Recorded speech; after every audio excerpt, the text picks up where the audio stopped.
ঠিক আছে, তাহলে সিএসএসে আমরা যে পর্যন্ত দেখেছি মোটামুটি আমরা যা শিখলাম সেটা দিয়ে তো এই পেজটা করছি, তাই না?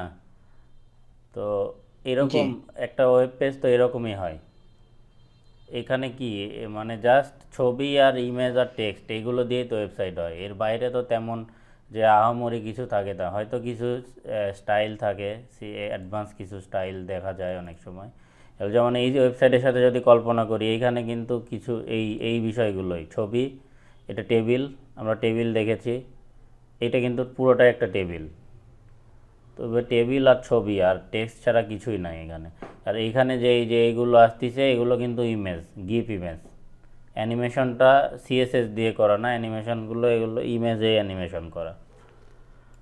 তো এই অবস্থায় আমরা মোটামুটি বলতে পারি সিএসএস এ বেসিক যে বিষয়গুলো সেগুলো কিন্তু শেষ। আর 2 থেকে 3টা টপিক আছে, যেমন সিএসএস এর আমরা গতকাল ফ্লোট এবং পজিশন দিয়ে এই কাজটা করেছিলাম। সিএসএস এ আরেকটি বিষয় আছে, ফ্লোট এবং পজিশন খুব কম ব্যবহার হয় এখন। নতুন যেটা অ্যাডভান্স সিএসএস এ ব্যবহার হয় ফ্লেক্স বক্স। হ্যাঁ, ফ্লেক্স বক্স এবং গ্রিড, সিএসএস গ্রিড। তো এইটা নিয়ে আমি এইখানে ক্লাস করাচ্ছি না, তবে এটার উপর আমি ভিডিও তৈরি করব, করে আপনাদের দিয়ে দিব, আপনারা ওই সময় ওইটা নিয়ে ডিটেলস দেখে নেবেন। আর একটা টপিক বাদ আছে, সেটা হচ্ছে রেসপন্সিভ ইস্যু সিএসএস এর ক্ষেত্রে। তো রেসপন্সিভ ইস্যুটা আমরা এই 2টা বিষয়, ওই ফ্লেক্স গ্রিড বক্স এবং রেসপন্সিভ ইস্যু, দুইটা নিয়ে আমি 2টা ভিডিও বানাবো।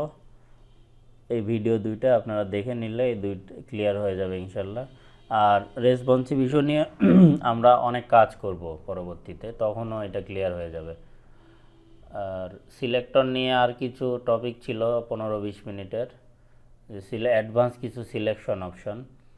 তো এই 3টে এভারেজ টপিক, যেটা আমি ভিডিও আকারে দিয়ে দিব আপনাদের। তো ওইটা দেখে নিয়ে আপনারা ওই বিষয়গুলো ক্লিয়ার করে নেবেন। তো সিএসএস এর পর অ্যাডভান্স ডিজাইন, যেমন অনেক কিছু অ্যাডভান্স বিষয় আছে, এর জন্য আসে বুটস্ট্র্যাপ। হ্যাঁ, তো আমরা আজকে ক্লাসে বুটস্ট্র্যাপ সম্পর্কে জানবো মোটামুটি। মানে বুটস্ট্র্যাপ নিয়ে আমি ডিটেলস ক্লাস নিব না, শুধুমাত্র আমরা বেসিক বিষয়গুলো জানবো, বুটস্ট্র্যাপ কি, বুটস্ট্র্যাপ কীভাবে কাজ করে, এইগুলোই। এটা সিএসএস এর এবং জাভাস্ক্রিপ্টের একটি ফ্রেমওয়ার্ক। তো জাভাস্ক্রিপ্ট এবং সিএসএস যারা 100% নাও জানে, তারাও কিন্তু বুটস্ট্র্যাপ দিয়ে কাজ চালিয়ে নিতে পারবে।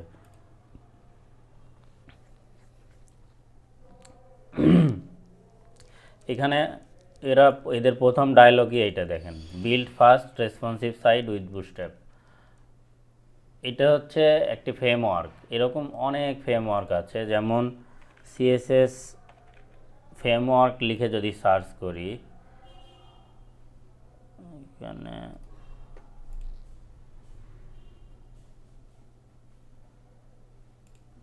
লিস্ট আছে কোথায় এরকম, গিটহাব, এই যে উইকিপিডিয়াতে যদি আমরা যাই, দেখেন এইখানে সিএসএস ফ্রেমওয়ার্ক কিন্তু গ্রিড সিস্টেমের জন্য এই যে অনেক রকম ফ্রেমওয়ার্ক আছে, ব্লুপ্রিন্ট, বুটস্ট্র্যাপ, তারপরে অ্যাটমিক, এরকম অনেক নাম আপনারা দেখবেন। এবং ডে বাই ডে, যেহেতু সিএসএস জাভাস্ক্রিপ্ট নিয়ে, সিএসএস নিয়ে খুব নতুন কিছু করার নাই, এই জন্য এই ফ্রেমওয়ার্কগুলো সংখ্যায় কম। তবে গিটহাব, এরকম বেশ কিছু। গিটহাবটা কি ভাই? গিটহাব আসলে একটা ফ্রেমওয়ার্ক এবং এটা শেয়ারিং সিস্টেম, এটা সোশ্যাল নেটওয়ার্কের মতোই বলা যায়। আপনি জি। একজন প্রোগ্রামার, আপনি আপনার প্রজেক্টগুলো এখানে গিটহাবে দিয়ে রাখলেন, এবং যারা কন্ট্রিবিউটার আছে ওয়ার্ল্ড ওয়াইড, আপনার যে প্রোগ্রাম এটাকে আরও কেউ কন্ট্রিবিউট করে এটাকে আরও সুন্দর করে ডেভেলপ করতে পারে। এবং এটা এই প্রোগ্রাম সম্পর্কে বিভিন্ন আপনার হচ্ছে কমেন্ট, অন্য ডিসকাশন, এগুলো মানে এক কথায় ফেসবুকে আমরা কি করি, ফেসবুকে ছবি আর বিভিন্ন টেক্সট জি। দিয়ে আমরা মানুষের কাছ থেকে কমেন্ট নিই, মানুষকে কমেন্ট পাস করি, শেয়ার করি, ফলো করি। গিটহ্যাব এরকম হচ্ছে প্রোগ্রামিং ল্যাঙ্গুয়েজ নিয়ে, যেখানে প্রোগ্রাম বিভিন্ন প্রোগ্রাম কোড রিভিউ করা যায়, কোড বিভিন্ন প্যাকেজ বিভিন্ন কিছু নিয়ে কাজ করা হয়। এবং এটা নিজস্ব মার্কেট প্লেসও আছে যেখান থেকে বেশ কিছু আপনার কি বলে প্লাগইনস বিভিন্ন কোডিং কিনে নেওয়া যায়। গিটহাব সম্পর্কে আমি শেষের দিকে আছে ক্লাস আছে, হ্যাঁ গিটহাব সম্পর্কে ডিটেলস দেখাবো যখন। তো বুটস্ট্র্যাপ নিয়ে যদি কথা বলি, বুটস্ট্র্যাপ হচ্ছে জাস্ট সিএসএস একটি ফ্রেমওয়ার্ক। হ্যাঁ, সো ফ্রেমওয়ার্কটা কি? ফ্রেমওয়ার্ক বুটস্ট্র্যাপ দিয়ে বুটস্ট্র্যাপ কি এটা অলরেডি রেসপন্সিভ করাই আছে না ভাই? হ্যাঁ, বুটস্ট্র্যাপকে রেসপন্সিভ করে দেওয়া আছে সব ডিভাইসের ক্ষেত্রে। এটা আর আলাদা করে রেসপন্সিভের জন্য কিছু করা লাগবে না, যে আমি রেসপন্সিভের এই জন্য ফ্রেমওয়ার্কটা না, আলাদা রেসপন্সিভ করা লাগে না, কিন্তু হ্যাঁ কিন্তু রেসপন্সিভ করা লাগে না, কিন্তু আমার টেস্ট করে দেখতে হবে। যখন আমরা ডেভেলপ করব টেস্টিং দেখাবো যে ডিফারেন্ট ডিভাইসে টেস্টিং কিভাবে করতে হয়। এটার জন্য সিস্টেম আছে, মানে আমরা তো মোবাইলে, আমার কাছে হয়তো ডেস্কটপ আছে, ল্যাপটপ আছে, আর যে কোনো একটা ব্র্যান্ডের মোবাইল আছে। তো আর বিভিন্ন ব্র্যান্ডের মোবাইলে তো আমার টেস্ট করে দেখতে হবে যে কেমন আসতেছে। তো এইগুলো টেস্ট করার জন্য কিছু এনভায়রনমেন্ট আছে, আমি ওগুলো দেখাবো পরবর্তীতে। তো বুটস্ট্র্যাপ আসলে রেসপন্সিভ করেই দেওয়া থাকে, তবে যখন আমি ডিজাইন করলাম আমাকে অবশ্যই রেসপন্সিভনেস চেক করতে হবে। চেক করে যদি কোনো প্রবলেম থাকে তখন আমি কোডটা ওভাররাইট করব। এই দেখা যাচ্ছে যে আমার ফন্ট সাইজ মোবাইলের জন্য বুটস্ট্র্যাপ বাই ডিফল্ট যেটা দিয়ে রাখছে ওইটা আমার পছন্দ হলো না, তখন ওই কোডটা আমি ওভাররাইট করে আমার মতো করে ফন্ট সাইজ করে দিলাম আমি। এটাই হচ্ছে বিষয়। তো বুটস্ট্র্যাপ কি? বুটস্ট্র্যাপ ফ্রেমওয়ার্কটা কি? আমার যে সিএসএসে আমরা এই যে সিএসএসে শিখছি অনেক কোড বিভিন্ন বিষয়ের উপর, যেমন মার্জিন, কালার, বর্ডার। যেমন আমরা যদি বাটনের উপরই বলি যে বাটন কিংবা ফর্ম অথবা লিস্টের ক্ষেত্রে আমরা স্টাইলিং দেখেছি না, বেসিক আমরা যদি এলআই লিখি তাহলে এরকম লিস্ট হয়ে যায়, জাস্ট ডট কিংবা আনঅর্ডার লিস্ট। হ্যাঁ, কিন্তু লিস্টে অনেক রকম স্টাইলিং করা যায় না সিএসএস দিয়ে। লিস্টটা কালারফুল হবে, লিস্টের আইকন এই যে যেমন এইরকম টেবিল আকারে আসবে, কিংবা লিস্টের কালার থাকবে, কিংবা এরকম 1 by 1 বেদকম আকারে আসবে। এই যে জিনিসগুলো, এটার জন্য আমাদের অনেক কিছুই লিখতে হয়। যেমন এই স্টাইলের ক্ষেত্রে যদি ধরি, আমরা এখানে কিন্তু বেশ কয়েক লাইন সিএসএস লিখছি। এই যে এই কয়েক লাইন 1 2 5 7 9টা লাইন সিএসএস লেখার পর আমার স্টাইলটা এইরকম দেখাচ্ছে, ডিজাইনটা আসছে। হ্যাঁ ডিজাইনটা আসছে। তো বুটস্ট্র্যাপ কি করে? বুটস্ট্র্যাপ এই যে 9টা লাইন সে নিজেই লিখে রাখছে আগে, আপনাকে শুধুমাত্র ক্লাস নেমটা দিয়ে দিয়েছে। যেমন এইখানে আমরা ক্লাস নেম ব্যবহার করছি, এখানে আমরা ডিরেক্ট ওএল যেটা অর্ডার লিস্টকে আমরা ডিরেক্ট সিএসএস করে ফেলছি। কিন্তু এখানে যদি কোনো ক্লাস দিতাম, যে ক্লাসের নাম দিলাম, লিস্ট লিখলাম শুধু, হ্যাঁ। তো এই যে লিস্টটা, এই ক্লাসে আমরা যদি সিএসএস করতাম তাহলে এই একই জিনিস অ্যাপ্লাই হতো না এটার উপর।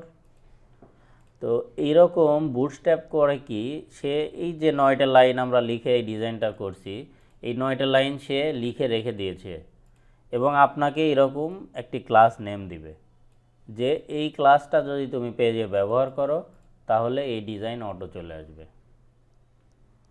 এত সিএসএস লেখার আর প্রয়োজন হবে না, ঠিক আছে? বিষয়টা হচ্ছে এরকম। অনেক সময় জাভাস্ক্রিপ্ট, যেমন আমরা অনেক ক্ষেত্রে এই যে চেঞ্জ হচ্ছে, এটাতে ক্লিক করলে কালার চেঞ্জ হচ্ছে, এটা কিন্তু জাভাস্ক্রিপ্ট অ্যাপ্লাই করা হয়েছে।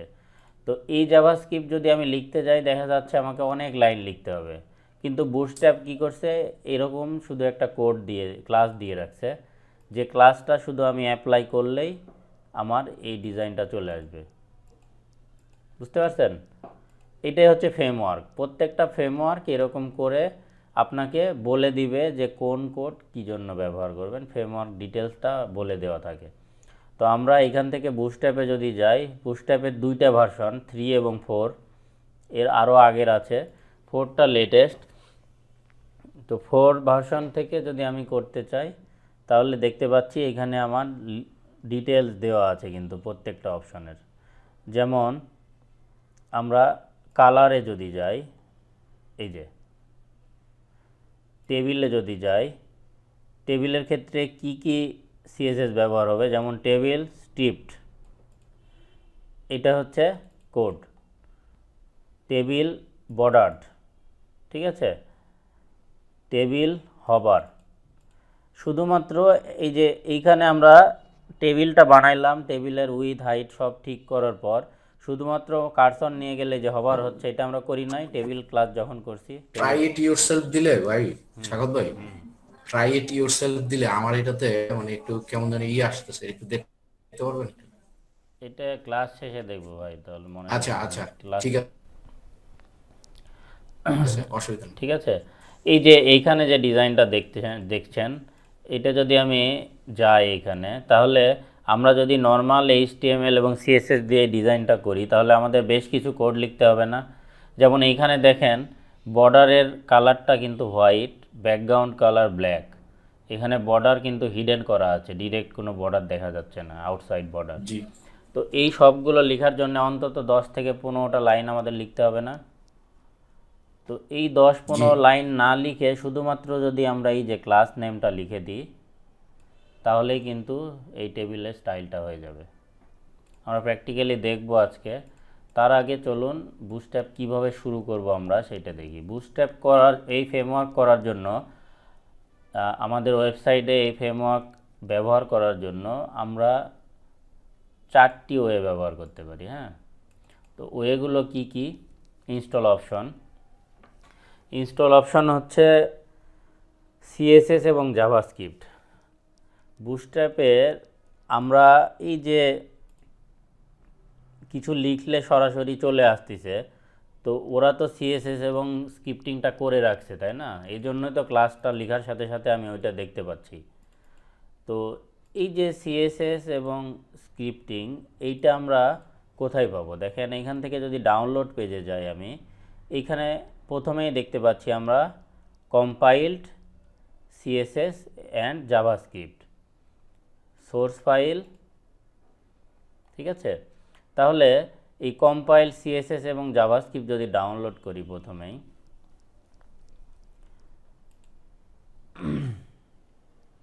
এই যে ডাউনলোড হয়ে গেল। দেখেন এইখানে আমি 2টা ফোল্ডার পাচ্ছি।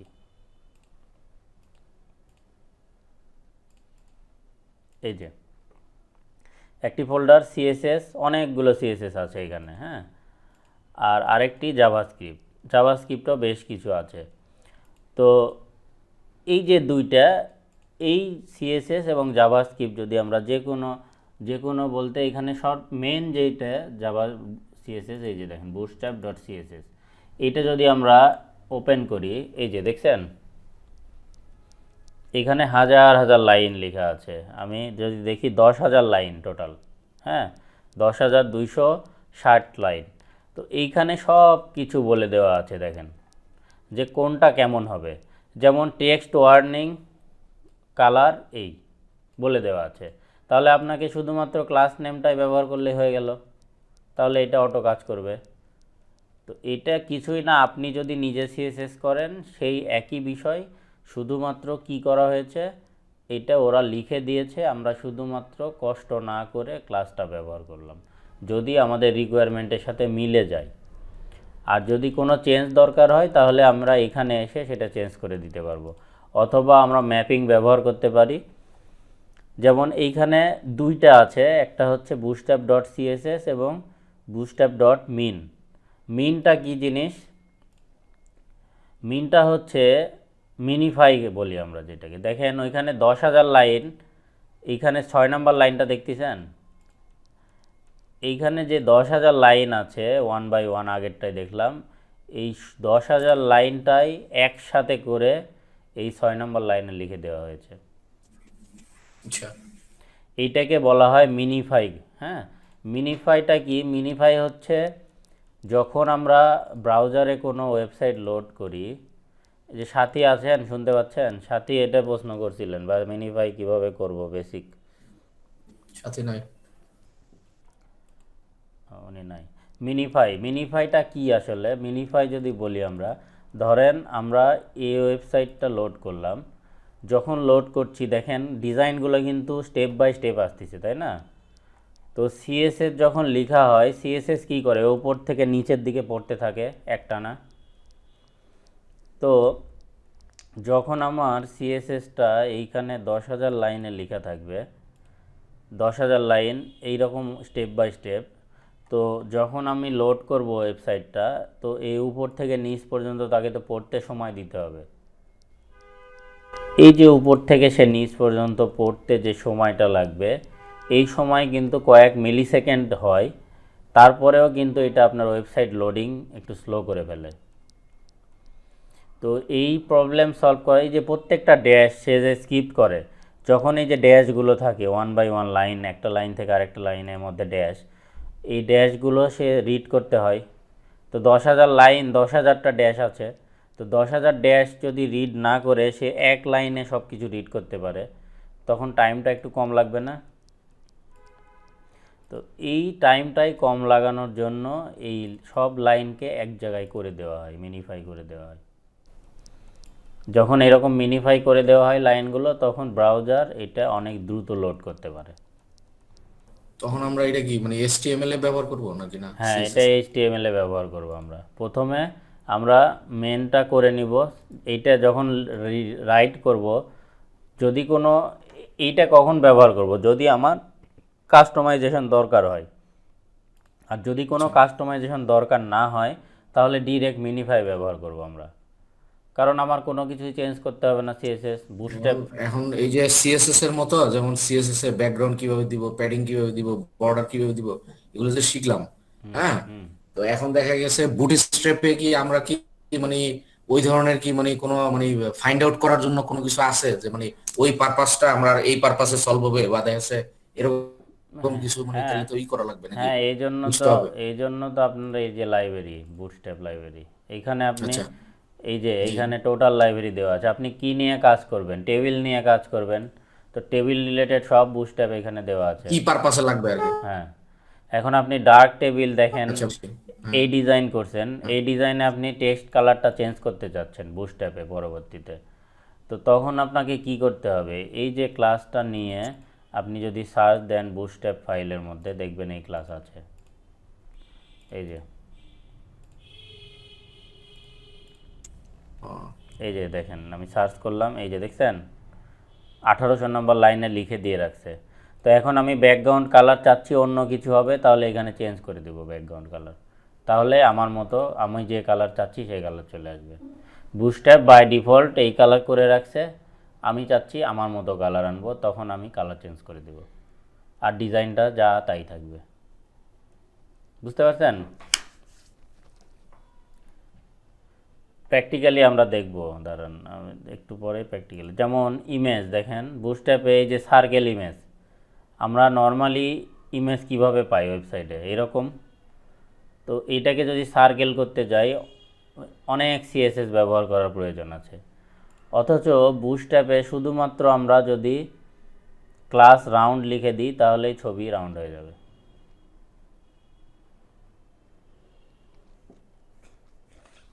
বুঝতে পারছেন? এটাই হচ্ছে বুটস্ট্র্যাপের বিষয়। তাহলে আমরা বুটস্ট্র্যাপ ওয়েবসাইটে কি করে অ্যাপ্লাই করব?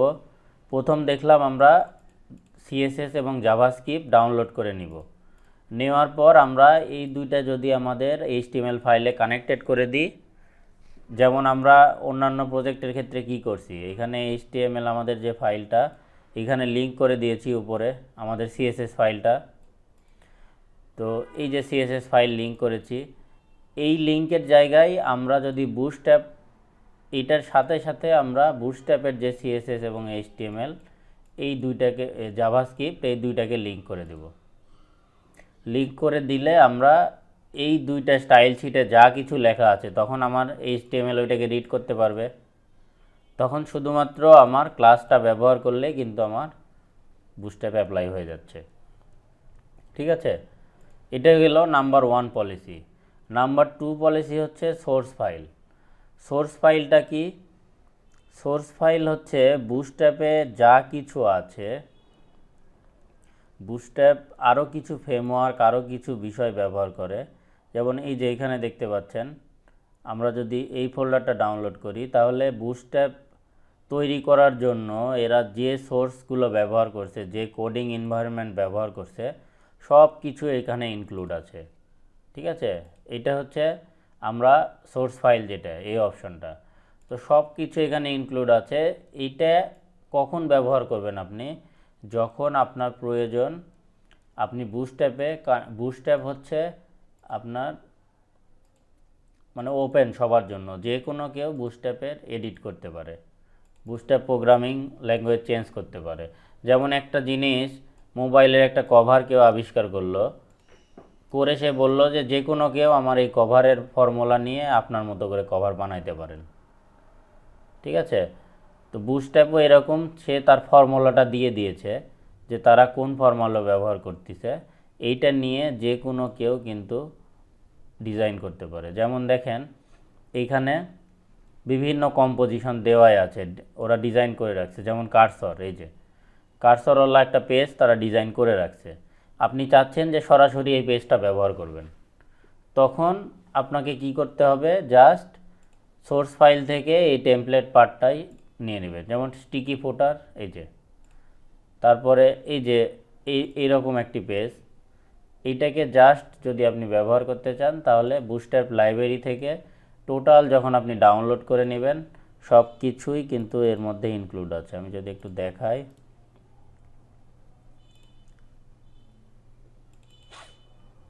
এই যে এখানে আমরা সাইটসে যদি যাই, মূল সাইটটা এই যে লোড করলে আমরা পেয়ে যাচ্ছি, এখানে করে রাখছে ওরা। অথবা এখান থেকে লেআউট, এই যে বিভিন্ন রকম লেআউট আছে দেখেন, সিম্পল, হেডার। তো এইটা অ্যাডভান্স বিষয় বুটস্ট্র্যাপের ক্ষেত্রে। যারা এটা নিয়ে অ্যাডভান্স কাজ করবে, আমি ইনশাল্লাহ বুটস্ট্র্যাপ নিয়ে আলাদা ট্রেনিং করব, কারণ এইটা ট্রেনিং, বুটস্ট্র্যাপ যদি A to Z শিখতে চান তাহলে অন্তত 10টা ক্লাস নিতে হবে। ঠিক আছে, তো আমি আমার ইউটিউব চ্যানেলটাতে আমি এটার সিরিয়াল স্টেপ বাই স্টেপ আমি ক্লাস করব, তখন আপনারা এটা ডিটেলস শিখতে পারবেন। এখন আমরা জাস্ট বেসিক দেখব বুটস্ট্র্যাপ কীভাবে ব্যবহার করা যেতে পারে আমার নর্মাল ফাইলে। তাহলে বুটস্ট্র্যাপ করার জন্য আমি এখানে একটি ফাইল তৈরি করে নিয়েছি, দেখেন। ঠিক আছে, তো এখানে কি রাখছি আমি? সিএসএস এ শুধুমাত্র আমরা বুটস্ট্র্যাপ, ফাইলটা তৈরি করছেন, এই যে আমরা ফোল্ডার তৈরি করছি। সিএসএস এর ভিতরে রাখতে হবে, সিএসএস এর ভিতরে আমরা নাকি? এতদিন তো এটাই তো শিখছি, বুটস্ট্র্যাপ আর সিএসএস তো আলাদা কিছু না। আমরা সিএসএস এর ভিতরে কি রাখতাম? না না, সিএসএস এর ভিতরে সিএসএস এর ফাইল রাখতাম। হ্যাঁ, আপনার সিএসএস এর ভিতরে রাখার কোনো দরকার নাই। আমি একটু করছি, স্ট্রাকচার করছি। আপনি এখানে রাখলেও কেউ মানা করবে না আপনাকে যে এখানে রাখা যাবে না। আপনি এইটা, আমি জাস্ট ফোল্ডার ওয়াইজ ভাগ করে নিয়েছি। ঠিক আছে, তো এইখানে আপনার যদি বলেন যে না আমি অন্য নাম দিয়ে ফোল্ডার করব, কোনো সমস্যা নাই। শুধুমাত্র আপনাকে এখানে দেখিয়ে দিতে হবে কোথায় রাখছেন। এই যে, ডিক্লেয়ার করে দিতে হবে লিংকের হ্যাঁ, মাধ্যমে। ডিক্লার করে দিতে হবে। আমরা নর্মালি যখন এখানে নর্মাল সিএসএস লিখতাম, তখন কি করতাম? এখানে সিএসএস এর নামটা একটা ফাইল তৈরি করলাম, স্টাইল ডট সিএসএস। ওইটা আমরা এইচটিএমএল এ বলে দিতাম যে আমার স্টাইল শিট এইখানে। ফাইল ডট সিএসএস নামে রাখতাম, হ্যাঁ। হ্যাঁ, তো ওইখানে স্টাইল, সেই ক্ষেত্রে আমি এইখানে জাস্ট রাখছি কি, আমার বুটস্ট্র্যাপের যে ডাউনলোড করলাম আমরা, যেটা মিনিফাই ভার্সনটা, এই যে আমরা ডাউনলোড করার পর এটা পেলাম না, সিএসএস এবং জাভাস্ক্রিপ্ট, এইখান থেকে আমরা এই যে মিনিফাই ভার্সনটা শুধু নিয়েছি, কারণ আমি কোনো চেঞ্জ আনতে চাচ্ছি না। আর যদি চেঞ্জ আনতে চাই তাহলে এই ভার্সনটা দিব, যে আমি যদি কোনো চেঞ্জ করতে চাই আমার ফাইলটাতে, তখন এইটা দিলে আমার জন্য ইজি রিডেবল হবে। তো আমি দুইটাই রাখলাম এখানে। ঠিক আছে, তো যদি আমার চেঞ্জ করার প্রয়োজন হয় তাহলে আমি এটা ব্যবহার করব। একইভাবে আমরা জাভাস্ক্রিপ্টে এইখানে দেখেন, জাভাস্ক্রিপ্টের ক্ষেত্রে বুটস্ট্র্যাপ এইটা নিছি, এর সাথে সাথে আমরা যে কোয়ারি স্লিম এবং প্রপার নামে আরেকটি ফ্রেমওয়ার্ক, হ্যাঁ, এই তিনটাই কিন্তু জাভাস্ক্রিপ্টের ফ্রেমওয়ার্ক, যে কোয়ারি এবং প্রপার। এই তিনটার মধ্যে বুটস্ট্র্যাপের ব্যবহার আছে। এরা এই জিনিসগুলো বুটস্ট্র্যাপ ব্যবহার করছে। এই জন্য যখন বুটস্ট্র্যাপের আপনি কোনো ফ্রেমওয়ার্ক নিয়ে কাজ করবেন তখন এই তিনটায় অ্যাড করে দিতে হবে আপনাকে। এই তিনটা কোথায় পাবেন আপনি? এই তিনটা হচ্ছে যে query.com,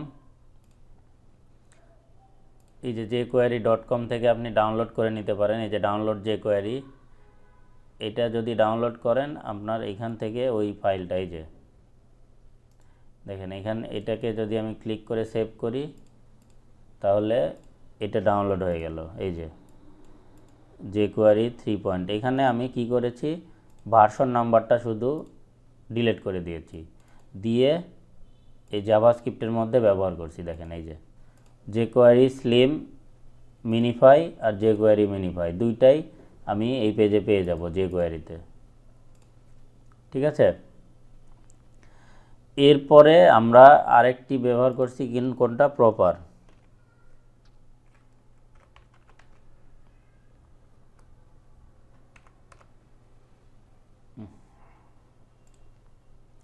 আচ্ছা, এখান থেকে আমি দেখি জাভাস্ক্রিপ্ট,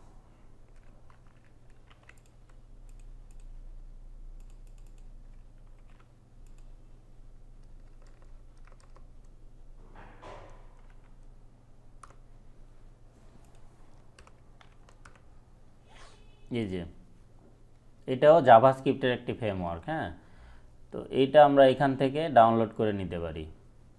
ডাউনলোড করে নিয়ে আমি জাস্ট এইখান থেকে ডাউনলোড করে এটাকে এখানে ব্যবহার করছি। হ্যাঁ, এই যে প্রপার। তো এইটা এই এই তিনটা ফাইল আমরা সবসময় আপডেটেড ভার্সন ব্যবহার করব যখন যে কোয়ারি জাভা বুটস্ট্র্যাপ করব। তো এইটা আমরা করলাম কি, আমরা লোকাল ফাইলে লোকাল কম্পিউটারে রাখলাম না। এই ক্ষেত্রে আমরা যদি বুটস্ট্র্যাপ কিছু করি সেক্ষেত্রে কিন্তু আমার কাজ করবে। কিন্তু নর্মাল প্র্যাকটিসটা হচ্ছে এইটা সিডিএনে করা হয়। সিডিএন কি বোঝেন আপনারা? সিডিএন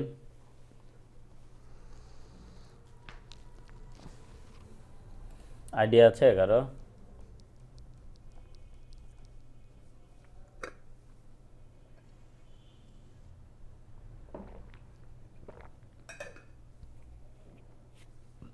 ভাইয়া ওই ফাইলগুলো অনলাইনে কোথাও স্টোরেজ করা থাকে।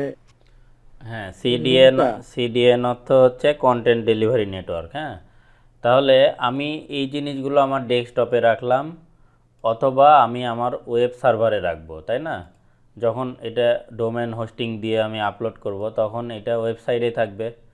তো ওয়েবসাইটে যখন থাকবে তখন এই জিনিসগুলো আমার লোড কোথায় থেকে হবে? আমার সার্ভার থেকে হবে না। আমি যে ওয়েব হোস্টিং ব্যবহার করব, তো সাপোজ আমার ওয়েব হোস্টিং খুব একটা ভালো না, তখন এই যে ফাইলগুলো সে লোড করে আমার ওয়েবসাইট রান করতে অনেক সময় লাগিয়ে দিতে পারে। তো এই সমস্যার সমাধানের জন্য বুটস্ট্র্যাপ কি করছে, তার প্রত্যেকটি ফাইল বুটস্ট্র্যাপ 4-এ যদি যাই আমরা এইখান থেকে ডকুমেন্টেশনে ইন্ট্রোডাকশনে যদি যাই, এই যে তার প্রত্যেকটি ফাইল, এই যে সিএসএস, এইটা দেখেন এই যে সিডিএন দেখতে পাচ্ছি, একটি কন্টেন্ট ডেলিভারি নেটওয়ার্কে সে আপলোড করে রেখে দিয়েছে। এই যে, তো আমরা যদি ডিরেক্ট ফাইল কম্পিউটার থেকে ব্যবহার না করে এই সিডিএনটা এই যে এইভাবে ব্যবহার করি, ওরা লিখেই দিয়েছে। তার মানে আমরা এখানে কি করেছি, এখানে আমরা এই যে স্টাইল শিট ব্যবহার করেছি না, তো এটা লোকেশন কোথায়, আমার কম্পিউটারেই, এই জন্য এইভাবে দেখিয়েছি। এটা যদি আমি অল্টারনেটিভলি এই লাইনটা ব্যবহার করতাম, এই যে সিডিএন, তাহলে আমাকে এইটা কিন্তু সে লোড করতো ইন্টারনেট থেকে, তখন কিন্তু এইটার আমার আর দরকার নাই। কারণ কি, আমি চাচ্ছি যে আমার জাভা সিএসএস থেকে লোড হবে ডিরেক্ট অনলাইনে তাদের লাইব্রেরি থেকে। তো এই ক্ষেত্রে কি হয়, আপ টু ডেট সিএসএস পাওয়া যায়। আর প্রবলেমটা কি, প্রবলেম হচ্ছে আপনি চাচ্ছেন যে আপনার যখন প্র্যাকটিস করবেন তখন আপনার কম্পিউটারে বসে প্র্যাকটিস করবেন, তখন আপনার ইন্টারনেট আপনার নাই, ইন্টারনেটের দরকার নাই, কিংবা ইন্টারনেট অ্যাক্টিভ নাই, অথবা আপনার ইন্টারনেট অনেক স্লো। সেক্ষেত্রে কিন্তু যদি সিডিএন ব্যবহার করেন তাহলে প্রতিবার সে কী করবে, ইন্টারনেটে গিয়ে স্টাইল শিটটা সে কেসিং করবে। এক্ষেত্রে কিন্তু আপনার ওয়েবসাইট লোডিং টাইম বেড়ে যাবে, মানে আপনার কাজ করতে সমস্যা হবে। আর যদি ইন্টারনেট নাই থাকে, ইন্টারনেট স্লো বাদ দিলাম, আপনার যদি ইন্টারনেট অ্যাক্টিভ না থাকে তাহলে কিন্তু সিএসএস লোডই হবে না। আর আপনি স্টাইল করলে কোনো স্টাইলই কাজ করবে না যদি ইন্টারনেট না থাকে আপনার কম্পিউটারে। তো যখন আমরা নর্মালি কম্পিউটারে প্র্যাকটিস করব তখন আমরা সবসময় লোকাল ফাইল ব্যবহার করব। আর যদি আমরা ওয়েবসাইট ডিরেক্ট আমরা লাইভ করে ফেলি তখন সব সময় আমরা সিডিএন ব্যবহার করব। তো সিডিএন দেখেন এখানে সিএসএস এর জন্য সিডিএন এবং জাভাস্ক্রিপ্টের জন্য যে সিডিএন লাগবে, এই যে কোয়েরি আর বুটস্ট্র্যাপ জাভাস্ক্রিপ্ট দুইটাই দিয়ে রাখছে। এইখানে সেপারেটরের মধ্যে যেমন দেখেন প্রপার আর এই তিনটা কোড দিয়ে রাখছে। তাহলে আমি এইখানে কি ব্যবহার করছি, এইখানে এটার পরিবর্তে এই 3 লাইন ব্যবহার করব। দেখেন এই তিনটা আর এই তিনটা কিন্তু একই। আর স্টাইল শিটের ক্ষেত্রে আমরা এইখান থেকে যে সিএসএস, এই সিএসএসটা ব্যবহার করব যদি আমরা লোকাল কম্পিউটারে না করি। বুঝতে পারছেন বিষয়টা? প্রশ্ন আছে কারো? বলেন তো। জাকির ভাই বুঝতে পারছেন? জি ভাই, জি ওই যে সিডিএন ওই সার্ভারের মাধ্যমে যদি আমি মানে আমার ওয়েবসাইট যদি লাইভই করি ডোমেনের মাধ্যমে, তাহলে ওইটা ওইখানে ডিক্লেয়ার করতে হবে। হ্যাঁ, আর এটা নয়তো ডিক্লেয়ার লোকাল করব ভাবে আর লোকাল। এটা ডিলিট করে দিব, এটার দরকার নাই তখন। জি আর যদি কোনো চেঞ্জ না করি, মাথায় রাখেন, যদি কোনো চেঞ্জ না করি আমার বুটস্ট্র্যাপ ফাইলে তাহলে এটা ব্যবহার করব। আর চেঞ্জ বুটস্ট্র্যাপ ফাইলে যে চেঞ্জ না করাই উত্তম। চেঞ্জ যদি করতে চাই সেক্ষেত্রে আমরা আমাদের নিজস্ব স্টাইল শিট তৈরি করে নেব, যেটাকে যে ওইখানে চেঞ্জ করলে ওইটা আগে লোড করবে বুটস্ট্র্যাপ। ঠিক আছে? জি। তো তো বুঝতে পারছি তো ব্যাপারটা, নাকি রনি বুঝতে পারছো? মানে চেঞ্জ করলে কি আমার লোকালের থেকেই করতে হবে? চেঞ্জ করলে চেঞ্জ লোকাল করলে থেকেই তো নাকি? আপনার ফাইল থেকে চলে, সিডিএনে তো আপনি আর চেঞ্জ করতে পারতেছেন না। সিডিএন তো এটা না ওদের বুঝছি। সার্ভারে, এটার তো আপনার অ্যাক্সেস নাই যে এখানে আপনি চেঞ্জ হুম, করবেন। জি তখন আপনাকে লোকালটাই জি জি। ব্যবহার করতে হবে। মানে আমি চেঞ্জ করে এরপর আমি হ্যাঁ, ওখান থেকে আমি ই করবো। ঠিক আছে রনি, বুঝতে পারছো বিষয়টা?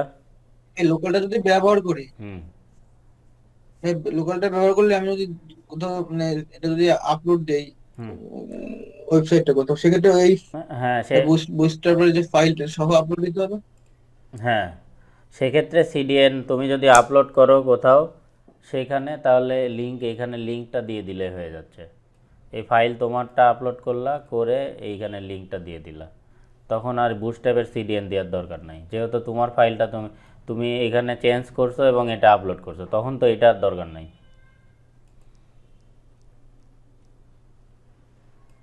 বুঝতে পারছো? জি ভাই, অথবা জি জি। অথবা আরেকটি কাজ করা যায় ওয়েবসাইট লোড কমানোর জন্য। আমি আমার ওয়েবসাইটে তো এই 10,000 যে এরা লিখে রাখছে সবগুলোই তো ব্যবহার করব না, তাই না? এখানে যে এরা এই টেবিলের জন্য 10টা স্টাইল দিছে, আমি তো যে কোনো একটা টেবিল ব্যবহার করব। তো শুধুমাত্র আমি কিন্তু এই একটা কোডই কপি করে নিতে পারি, নিয়ে আমার মতো করে আমি ফাইল তৈরি করে নিলাম। তখন কিন্তু লোড কমে যাবে, তোমার ফাইলটাও স্পেসিফিক হবে। তাহলে এই এত হাবিজাবি 10,000 লাইন তখন দেওয়ার দরকার হবে না। তো যেভাবেই যাও, এই এই 4টে লাইন টোটাল আমার স্টাইল শিটে থাকতে হবে। হয় লোকালেই যাই আর হচ্ছে সিডিএন দিয়েই যাই। বুটস্ট্র্যাপ নিয়ে কাজ করতে হলে আমার এই 4টে লাইন আমার এখানে থাকতে হবে। এটা বিশাল বড় একটা লাইন, এটা ডিলিট করে দিলাম। যেহেতু আমরা লোকাল নিয়ে কাজ করব এখন, তাহলে লোকালটাই রাখতেছি, এগুলো রাখলাম না। ঠিক আছে? এখন এইখানে প্রশ্ন আসতে পারে, ভাই স্ক্রিপ্টটা নিচে লিখলেন কেন আর এটা উপরে লিখলেন কেন? এটা কেন লিখছি বলেন তো কেউ? এই স্ক্রিপ্টগুলো যদি আমি এইখানেও লিখতাম কোনো প্রবলেম নাই, কাজ করতো। কিন্তু আমার প্রথমে এইখানে এইচটিএমএলে কি করে, এইচটিএমএল কিন্তু উপর থেকে নিচের দিকে রিড করতে থাকে। তো প্রথমেই ওয়েবসাইট আসার সময় যদি আমি জাভাস্ক্রিপ্ট দিয়ে রাখি ওপরে, এইখানে জাভাস্ক্রিপ্ট লাইব্রেরি বিশাল বড়। আমি জাভাস্ক্রিপ্টটা যদি ওপেন করি, দেখেন এদের লাইব্রেরিটা কই গেল, জাভাস্ক্রিপ্ট, এই যে মূল যে জাভাস্ক্রিপ্ট, এটা যদি ওপেন করি, এইখানে টোটাল কতগুলো লাইন আছে, 4400 লাইন। তো 4400 লাইন, যেহেতু জাভাস্ক্রিপ্ট ব্যবহার হয় ফাংশনাল, যখন আমি ওয়েবসাইটে ঢুকলাম, ঢোকার পর লোড তো হওয়া লাগবে, লোড হওয়ার আগেই তো আর আমি ক্লিক করব না কোথাও। তো লোড যদি নাই হয় তাহলে ক্লিক তো করব না কোথাও। তো জাভাস্ক্রিপ্ট কী কাজ করে, যে আমি মাউস নিয়ে গেলে অথবা ক্লিক করলে কোনো একটা অ্যাকশান দেখাবে। তো সেক্ষেত্রে আমরা কি করি, জাভাস্ক্রিপ্টকে পরে লোড হতে দিই, যাতে আমার বেসিক স্ট্রাকচারটা আগে লোড হয়ে গেল, কালার ডিজাইন সব চলে আসলো, তারপরে যে ফাংশনগুলো আছে সেগুলো লোড হবে। এতে কি হয়, আমার ওয়েবসাইট লোডিং টাইম কমে যায়, দ্রুত লোড হয় ওয়েবসাইট। বুঝতে পারছেন?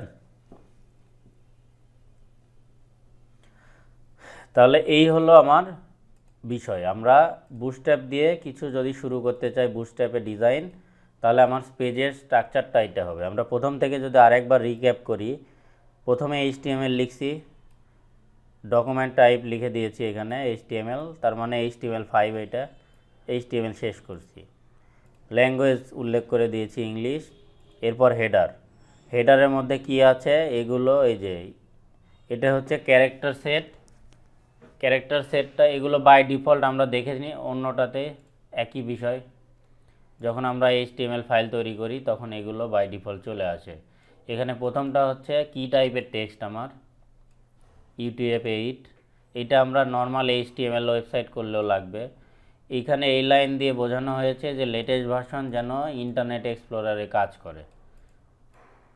হ্যাঁ, ইন্টারনেট এক্সপ্লোরারে অনেক অপশন কাজ করে না, তখন এই লাইনটা দিয়ে দিলে এটা কম্পিটেবল হয়ে যায় ইন্টারনেট এক্সপ্লোরারের জন্য। এইটাও একই ইন্টারনেট এক্সপ্লোরারের জন্য এই লাইন। আর এইটা হচ্ছে রেসপন্সিভ করার জন্য ভিউ পয়েন্ট। আর এইটা আমার স্টাইল শিট। তো সবগুলো দিয়ে আমি আমার পেজটা তৈরি করেছি। এরপর বডি, হেডার শেষ বডি। বডিতে আমরা অ্যাডিশনাল একটি কোড লিখেছি, দেখেন ডিভ লিখে কন্টেনার লিখেছি। আমাদের বুটস্ট্র্যাপ লিখতে গেলে এর ভিতরে রাখতে হবে। ডিরেক্ট যদি বডিতে বুটস্ট্র্যাপ শুরু করি তাহলে বুটস্ট্র্যাপ রিড করবে না, কারণ আমার কন্টেনারটা প্রথমেই কন্টেনারের মধ্যে যা করার আমার করতে হবে। এই জন্য প্রথমে ডিভ নিন আর সেকশন নিন, যাই নিন না কেন। তো বেসিক্যালি এভাবে ডিভ লিখে আমার এই ক্লাসটা এখানে বলে দিয়েছি যে আমার যাই হোক না কেন এর মধ্যেই থাকবে। এটাই হচ্ছে বুটস্ট্র্যাপ। বুঝতে পারছেন? এইটা আপনাকে লিখতে হবে বুটস্ট্র্যাপ শুরু করার জন্য।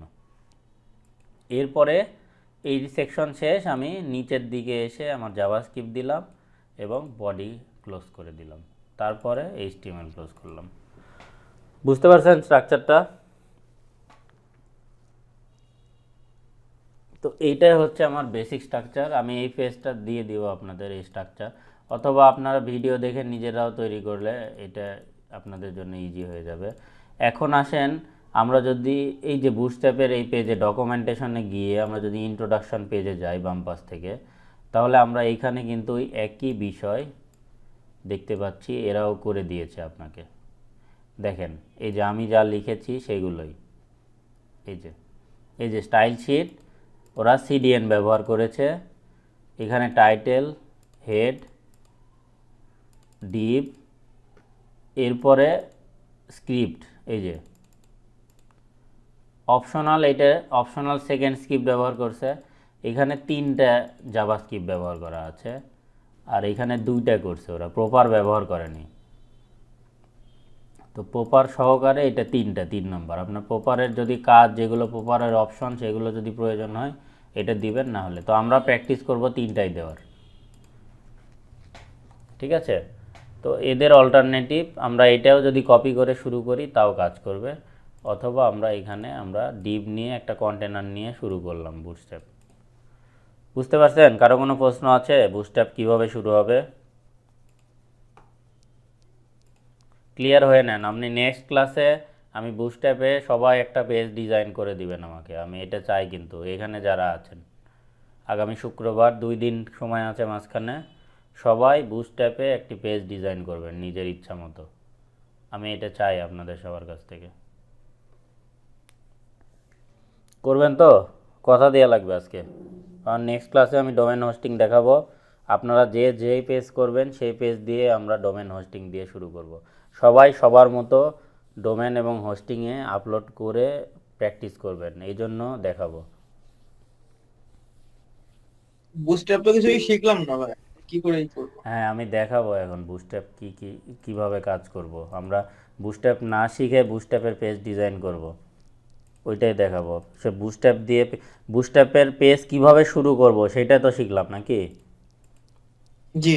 এখন এইটা দিয়ে আমরা একটি সিম্পল পেজ ডিজাইন করব আমাদের মতো করে। তো সেটাই করি এখন। তো করার জন্য আমরা কি করব, বুস্ট্র্যাপের কি আছে এটার জন্য আমরা W3 স্কুলে চলে গেলাম। ঠিক আছে, এই যে ডিকশনারি, এইখান থেকে আমি কি অপশন চাচ্ছি সেই অপশন আমি ব্যবহার করে আমার মতো করে পেজ ডিজাইন করব। প্রথমে যেমন কন্টেনারে চলে যাই। হ্যাঁ, কন্টেনার কেমন হতে পারে, এখানে যদি আমি টাই দিই, দেখেন এইখানেও কিন্তু যখন আমরা টাই নাও দিচ্ছি তখন কিন্তু এই যে এই লাইনগুলো কিন্তু আসতেছেই, এই যে টোটাল 4টা লাইন, এটাও কিন্তু অ্যাপ্লাই করছে। তাহলে কন্টেনারটা কি? কন্টেনারের ক্ষেত্রে দেখেন আমরা এখানে যদি দেখি, এই যে কন্টেনার্সে আমরা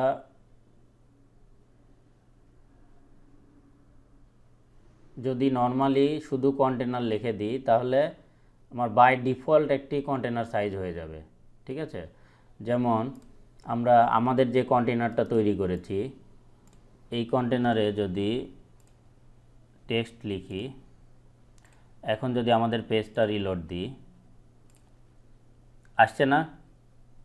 তাহলে এটা মিডিলে আসলো কেন বলেন তো?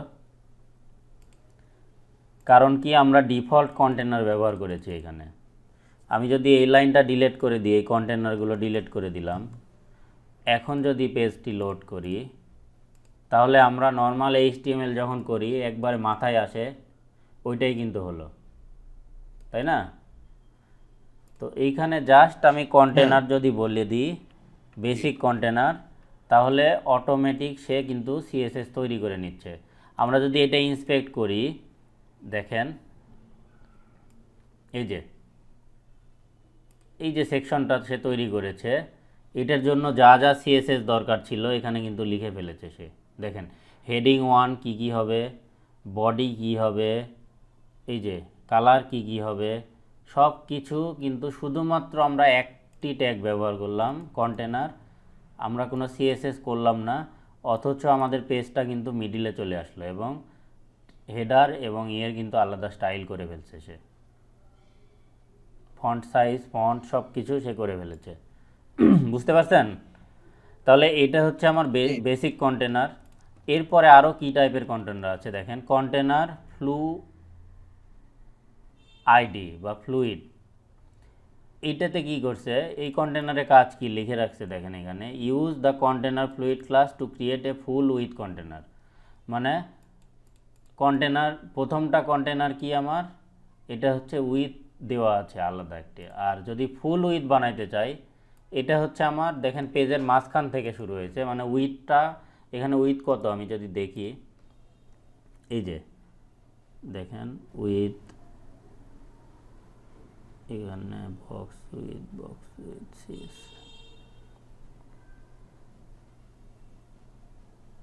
এই যে 1110, হ্যাঁ 1110 ব্যবহার করেছে সে এইখানে বাই ডিফল্ট।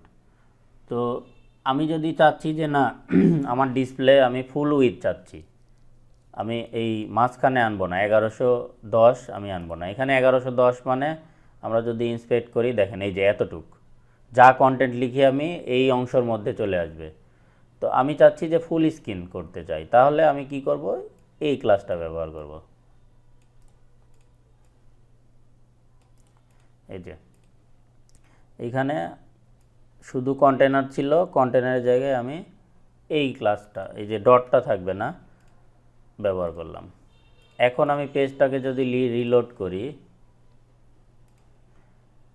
এই যে দেখছেন HTML এ যা ছিল তা কিন্তু হলো না। HTML যদি থাকে, কোনো কন্টেনার যদি আমি উল্লেখ না করি, ক্লাস দেখেন দুইটার মধ্যে পার্থক্য দেখেন, যদি কোনো ক্লাস উল্লেখ না করি তাহলে এটা কিন্তু একবারে কর্নারে চলে যাচ্ছে।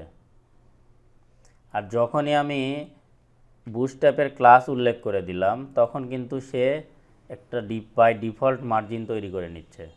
তার মানে এটা ফুল উইথ সে বুটস্ট্র্যাপ যা যা বলে দিয়ে রাখছে সেটাই করতেছে।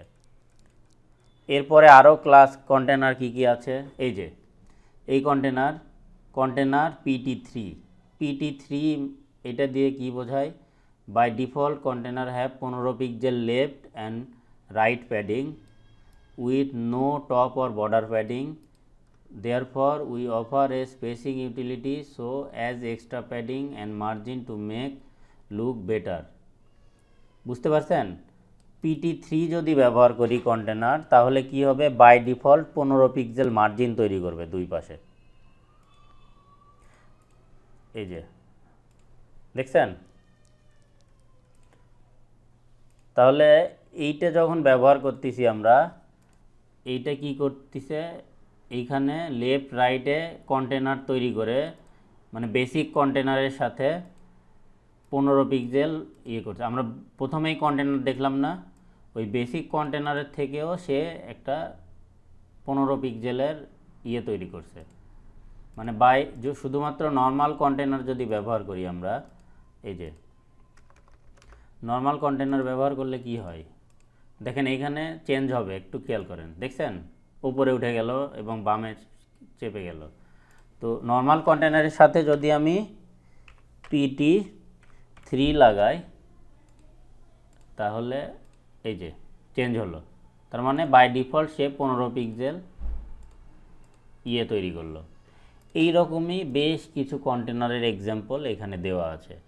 আপনারা এই যে যেমন দেখেন PT3 border, PT3 dark text, এটা যদি ব্যবহার করি তাহলে কি হবে, এই যে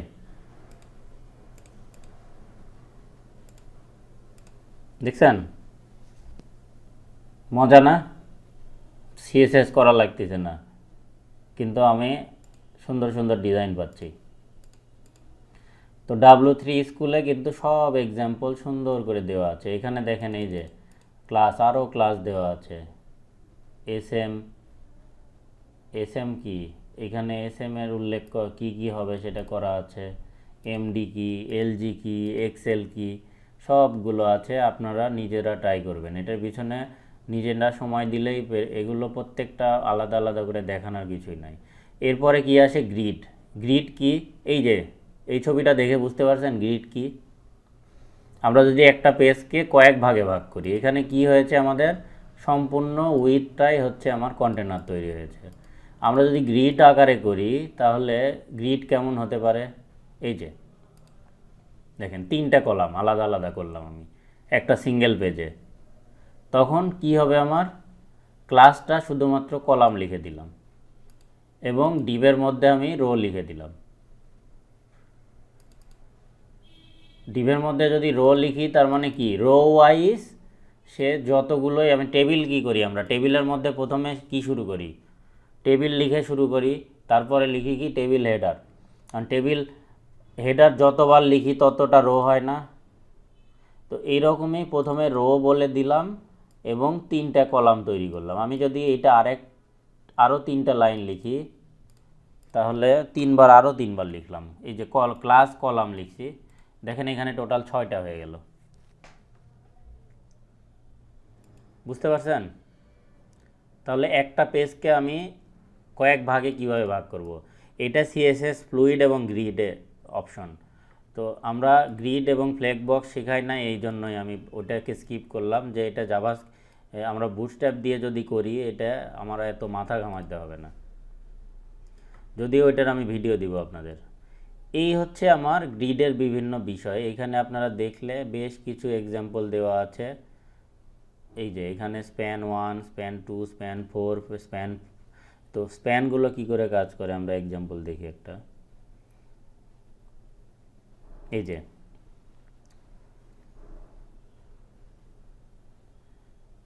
SM3, SM3, SM3, SM3 এটা লেখা আছে। এটার অর্থ কি? এইটার অর্থ হচ্ছে the following example show how to create 4 equal with column. বুঝতে পারছেন? তো প্রত্যেকটার ওপরে কিন্তু বলে দেওয়া আছে এটা কি কাজ করবে। তো আপনারা এটা নিয়ে জাস্ট এইখানে যেমন দেখেন 2 আনইকুয়াল রেসপন্সিভ কলাম, যেমন প্রথমটা SM4 লিখছে। SM4 মানে কি? এই যে দেখেন SM4 কি এখানে বুঝতে পারছেন? এটা হচ্ছে SM8 আর SM4। SM4 হচ্ছে এইটা ধরলাম টোটাল একটা পেজ, স্প্যান 4 লিখে টোটাল পেজকে 3 ভাগে ভাগ করা হয়। আর স্প্যান 8 মানে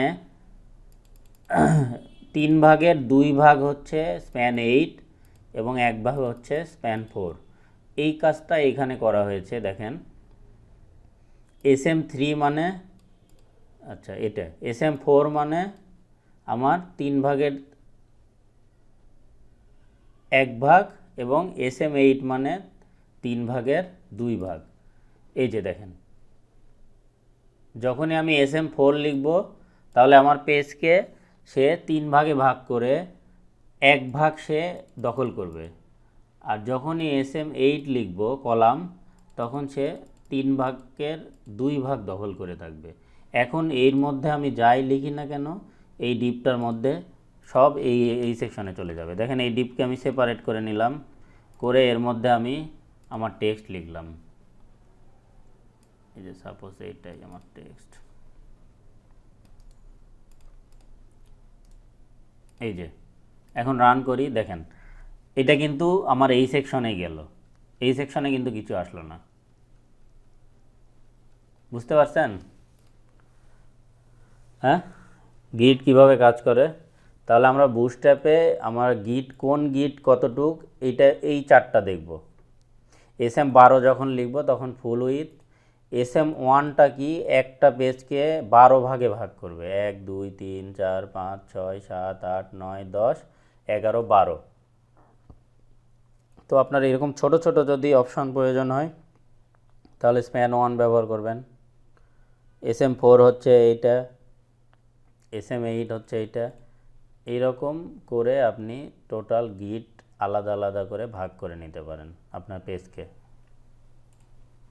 বুঝাইতে পারছি? সবাই বুঝতে পারছেন? একটু রেসপন্স করেন, কারণ এটা পুরা বুটস্ট্র্যাপ আপনাদের একদিনে শেখাচ্ছি, একটু রেসপন্স না করলে হবে না। ভালো বুঝতে পারতেছি না, কেমন যায় ঠিকই লাগতেছে। ভালো না বোঝা কি বুঝতে পারলেন না আমাকে একটু বলেন তো। মানে ওইটা এই যে স্পেন স্পেন যেটা আমরা দেখলাম, হ্যাঁ, আমার এর আগের ক্লাসে আমরা কি দেখলাম? আমরা একটা পেজকে ভাগ করলাম মানে না। টেবিলে এটা কি টেবিলের মধ্যে ব্যবহার করবো নাকি না ভাগ করতেছি এটা কি বলবো? প্র্যাকটিস না করা পর্যন্ত হবে না, প্র্যাকটিস করলে এটা ভিতরে আপনি ঢুকে যাবে। প্র্যাকটিস করলে আপনার কি হতে পারে, একটা HTML পেজ তৈরি করলেন আপনি, তাই না? জি তো জি এটা যদি আমার এইখানে, এই যে এটা ফুল একটা পেজ, তো হুম এইখানে কয়টা ভাগ আছে? একটাই ভাগ না? এখন আমি যদি এখানে জি। বড় কোনো টেক্সট লিখি, আপনি আর একটু ভালো বুঝবেন। এই যে আমি ধরো এই টেক্সটটা লিখলাম এইখানে, এইখানে, কিন্তু 100% যে উইথটা যে আমরা ভাগ করতেছি এই যে 4 ভাগে, বা হ্যাঁ এরকম কিছু। হ্যাঁ হ্যাঁ, এইটাই আচ্ছা। এইটাই হচ্ছে। আমি এই টেক্সটটা লিখলাম, দেখেন বড় করে লিখলাম, লিখে হুম এখন যদি আমি এই পেজটা লোড করি, আমার টেক্সটটা সম্পূর্ণ এরিয়া জুড়ে আসতেছে না? জি তো আমি চাচ্ছিলাম যে এখানে এই যে আমি আমার পেজের যে ভাগটা করছি, আমি টোটাল যে উইথ দিয়ে রাখছি, আমরা তো আগের ক্লাসে দেখলাম আমরা উইথ কতটুকু আমাদের এই ওই প্রজেক্ট। উইথটারে এই করা যে ভাগ আমরা তো উইথ ব্যবহার করছি, করা। এই যে আমাদের উইথ, কন্টেন্ট উইথ। তো এইখানে আমি চাচ্ছি এই উইথকে 2টা ভাগে ভাগ করব, ঠিক আছে? তাহলে এই উইথটাকে যদি 2টা ভাগে ভাগ করতে চাই, তাহলে আমি কি করব, এইখান থেকে আমার 2 ভাগে ভাগ করার জন্য আমাকে কি ব্যবহার করতে হবে, এই যে 6। স্প্যান 6 6। হ্যাঁ, স্প্যান 6, তাহলে স্প্যান 6 লেখার জন্য আমি কি করব, এই যে ক্লাস রো আর কলাম এইটা, ঠিক আছে, আমি এটা কপি করে নিচ্ছি। তাহলে নিচে আমি ঠিক আমার উপরের যেটা আছে এটার নিচে আমি এটা লিখলাম, লিখে আমি এগুলো ডিপ বাদ দিয়ে দিলাম। শর্ত কি, প্রথমে আমাকে বলে দিতে হবে স্প্যানটা কোন ওয়াইজ হবে, রো ওয়াইজ। হ্যাঁ, এরপর আমি এখানে যদি 3 এর জায়গায় 6 লিখি, তার মানে কি টোটাল পেজটা 2 ভাগে ভাগ হবে, টোটাল আমার যে কন্টেনার, ঠিক আছে। এখন এইখানে যদি আমি এই টেক্সটটা লিখি, এই যে প্রথম যে টেক্সটটা ধরলাম আমি, এই টেক্সটটা এখানে লিখব।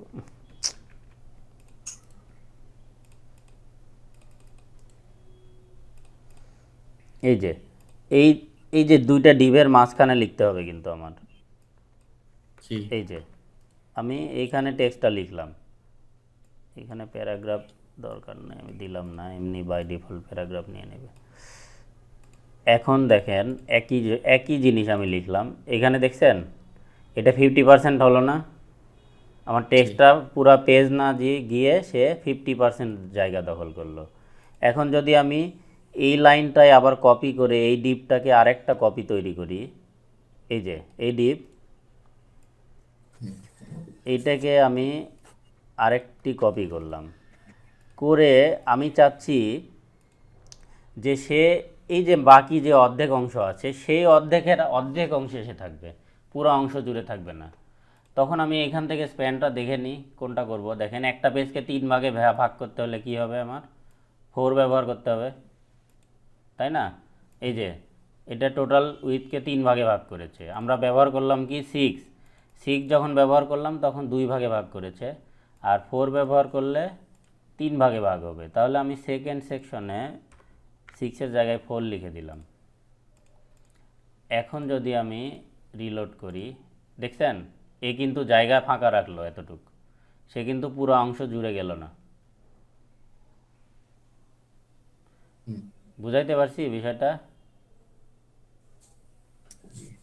তো আমরা এই স্প্যান লিস্ট দেখে এখানে এসএম ব্যবহার করব, এই যে, ঠিক আছে।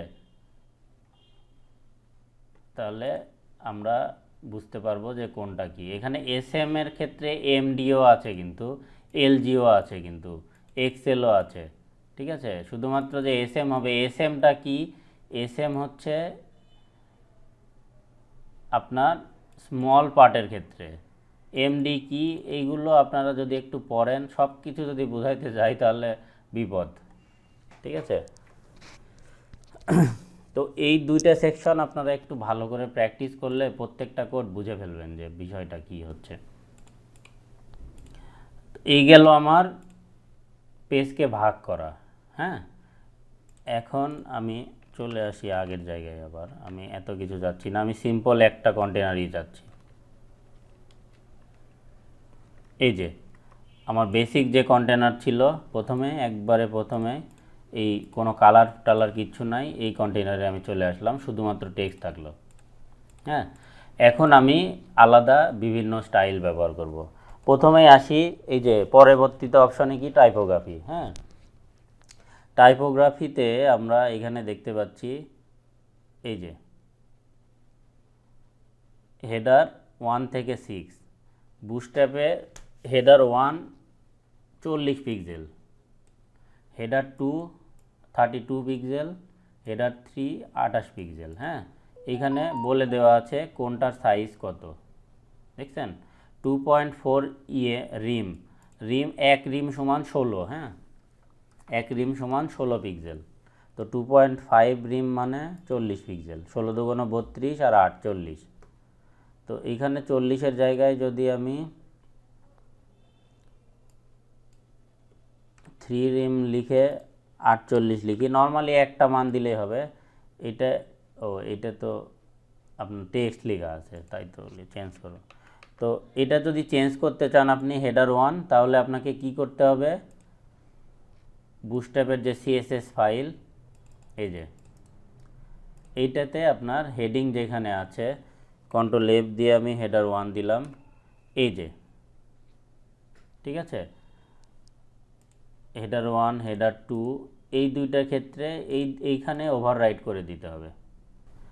এখানে হেডার ফন্ট সাইজ 100 পিক্সেল দেওয়া আছে, এইটা লাইন হাইট অন দেয়া, এটা কি পিক্সেলে না কিসে আছে এটা?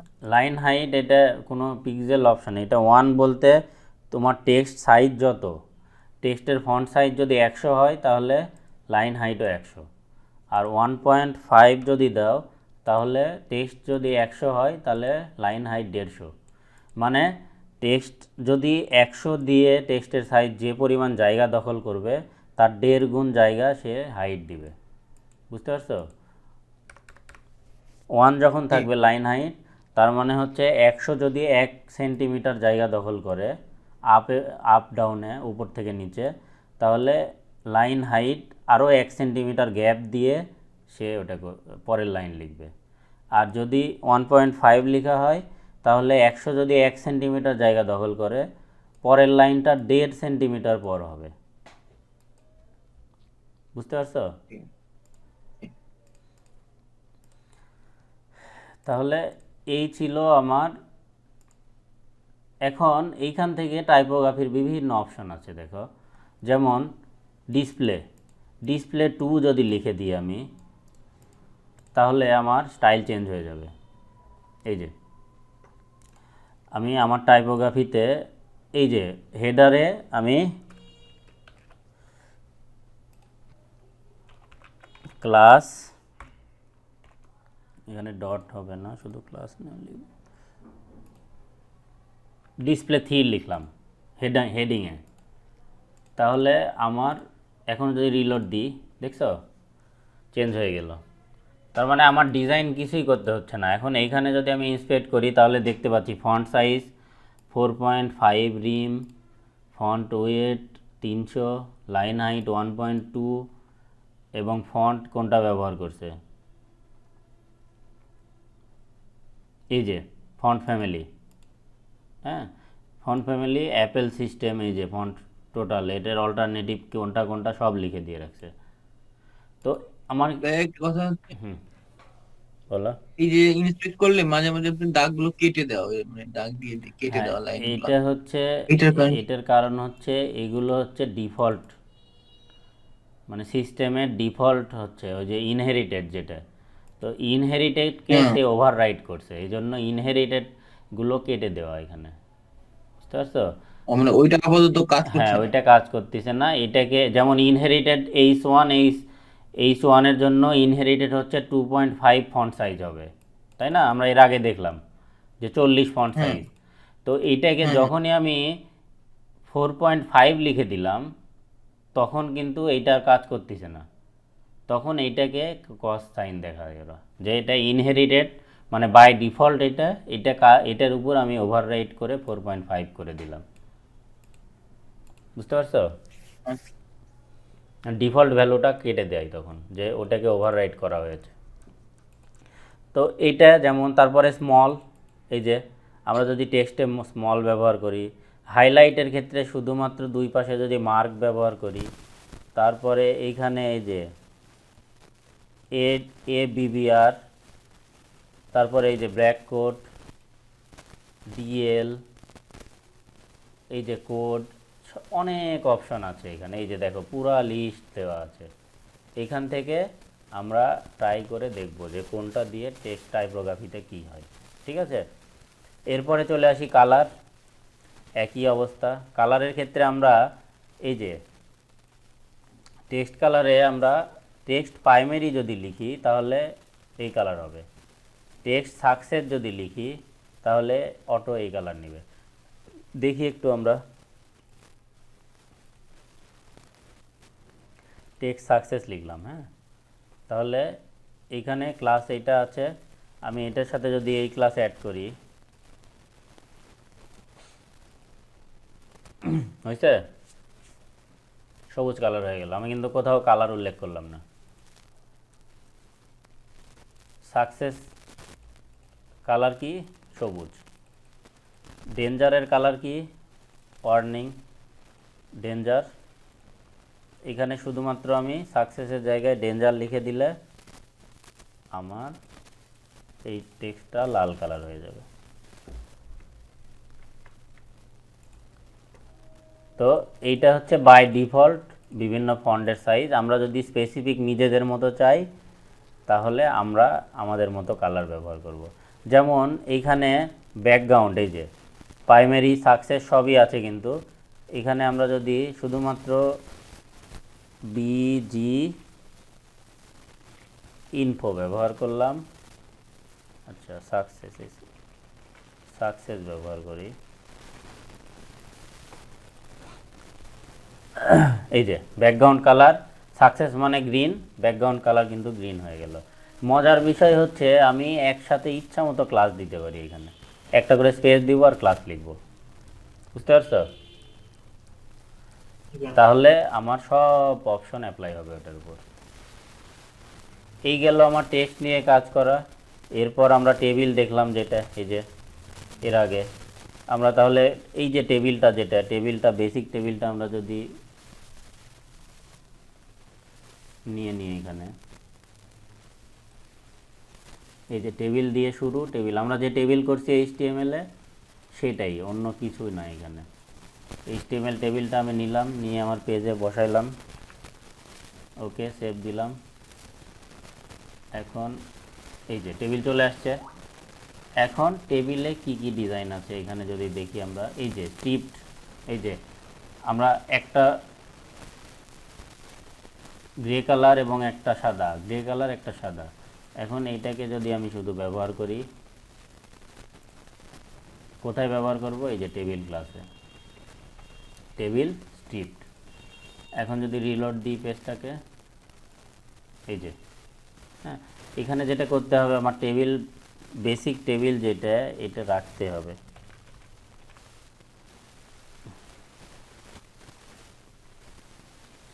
টেবিল যদি না রাখি তাহলে ওই যে উইডথটা ডিফল্ট হয়ে যাচ্ছে। কি হলো?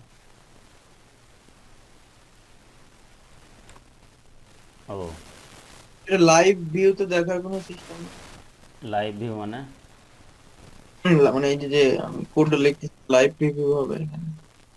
না, কোড লাইভ ওই রকম সাথে সাথে লেখার সাথে সাথে প্রিভিউ হয় না, আমাকে সেভ দিয়ে রিলোড দিতে হবে। সেভ ওই যে আপনি অন্য একটা যে কোড এডিটর, ওটা কি যেটা ইউজ করো সব একই অবস্থা, একই বিষয়। ওইখানে কি হয় কোড এডিটরে, এখানে ওই যে ওই কোড এডিটরে কি H1 লিখে ইন্টার করলে অটোমেটিক সব, মানে একটা স্পেস দিলে H1 সামনে পিছনে যা দরকার সব লিখে দেয়। এই হচ্ছে পার্থক্য, ওইটা মানে অটো কমপ্লিট করে দেয়। বুটস্ট্র্যাপের ক্ষেত্রেও এটা তো লাইভ প্রিভিউ দেখা যাবে। আমি এটা লিখে ট্রাই করছি, যে কোড সাথে সাথে হয়ে যায়। হ্যাঁ, সাথে সাথে অটো সেভ অপশন অন করে থাকলে হবে। যে হ্যাঁ ব্রাউজার হ্যাঁ, অটো auto সেভ, save দেয়া আছে। যে ব্রাউজার অটো সেভ, কিন্তু ওইটা মানে বোরিং বিষয় হয়ে যায়, ঠিক আছে? অটো সেভ যদি বারবার অটো সেভ হয় তখন কিন্তু এটা দেখতে খারাপ লাগে, মানে দেখা যাচ্ছে তুমি একটা অ্যাকশন করলা, পেজ হয় না। এটা অটো সেভ অপশন অন করলেই হয়, যেগুলো সাপোর্ট করে। এটা সাপোর্ট করে কিনা আমি ট্রাই করি নাই অটো সেভ, অনেক ব্রাউজারে অটো সেভ থাকে, অটো সেভ দিলেই হয়ে যাবে। আচ্ছা, এখানে টেবিল ক্লাস আমরা এটা ব্যবহার করলাম, বর্ডার। এখন যদি রিলোড দিই, এই যে ওই ক্লাসে কনভার্ট হয়ে গেছে, কিন্তু এটা ফুল পেজ আসলো না কেন? কারণ এখানে আমরা এই যে টেবিল শুরু করার আগে আমরা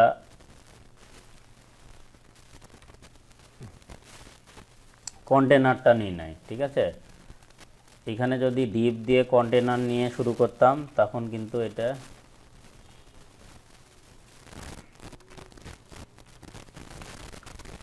ফুল পেজই হতো।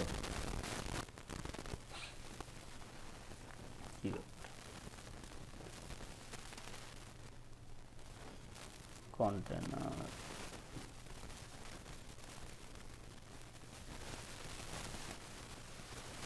হয়ে গেল ওটা।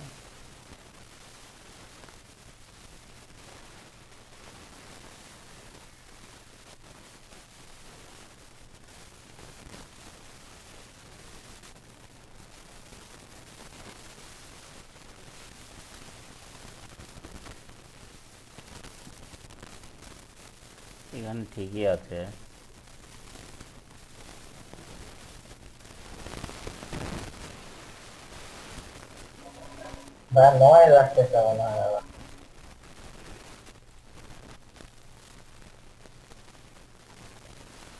এখনো নয়েজ আসে। জি ব্যাটারি শেষ হয়ে গেছে মনে হয়। আচ্ছা, রেকর্ডের মধ্যেও যদি এরকম নয়েজ আসে তাহলে তো মুশকিল হয়ে যাবে। অলরেডি ক্লাস শেষের দিকেই, খুব বেশি সমস্যা হচ্ছে। হালকা হইতেছে। কি ভাই মানে রেডিও এর সেন্টার চেঞ্জ করলে কি তোমার এখন এখন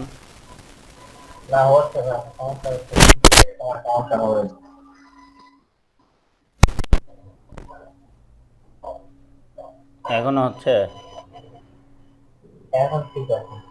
আচ্ছা, আমার ব্যাটারি শেষ হয়ে গেছে বোঝা যাচ্ছে। আমি ব্যাটারি চেঞ্জ করে নেবো, আর কি অল্প কিছুক্ষণ ক্লাস আছে, এখন তো ব্যাটারি চেঞ্জ করা যাবে না। ঠিক আছে, বুঝতে পারছেন সবাই বিষয়টা? এইরকম টেবিলের ক্ষেত্রে যেমন ইমেজের ক্ষেত্রে প্রত্যেকটা ট্রাই করে আপনারা দেখবেন, দেখে নিজের মতো। যেমন বাটন, এই যে বিভিন্ন বাটন, ব্যাজ, এই যে ব্যাজ, প্রোগ্রেস বার, এই যে প্রোগ্রেস বার থাকে না অনেক ওয়েবসাইটে। তারপরে স্পিনার, এই যে ঘুরতিছে, প্যাজিং, কার্ড, এই যে কার্ড, কার্ড কোনগুলো কার্ড আমরা ওয়েবসাইটে দেখি না অনেক সময় এরকম কার্ড দেওয়া থাকে। ডিসপ্লে টোটাল কার্ড একটা দেখি, এই যে যেমন এই টাইপের কার্ড ব্যবহার করে এই যে এরকম ডিজাইন করা যেতে পারে, ছবি, নাম। তারপরে ড্রপ ডাউন, এই যে ক্লিক করলে আমার লিঙ্ক আসতেছে, যেগুলো ন্যাভিগেশন দিয়ে অনেক কিছু করা লাগে, কিন্তু এখানে শুধু ক্লাস লিখে ড্রপ ডাউন লিখে দিলে হয়ে যায়। এই যে দেখছেন,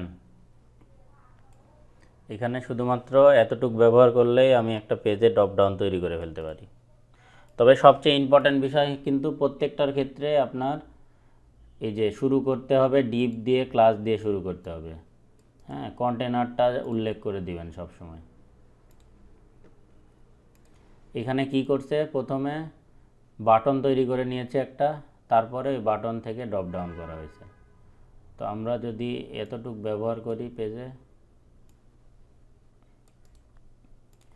তাহলে আমাদের মতো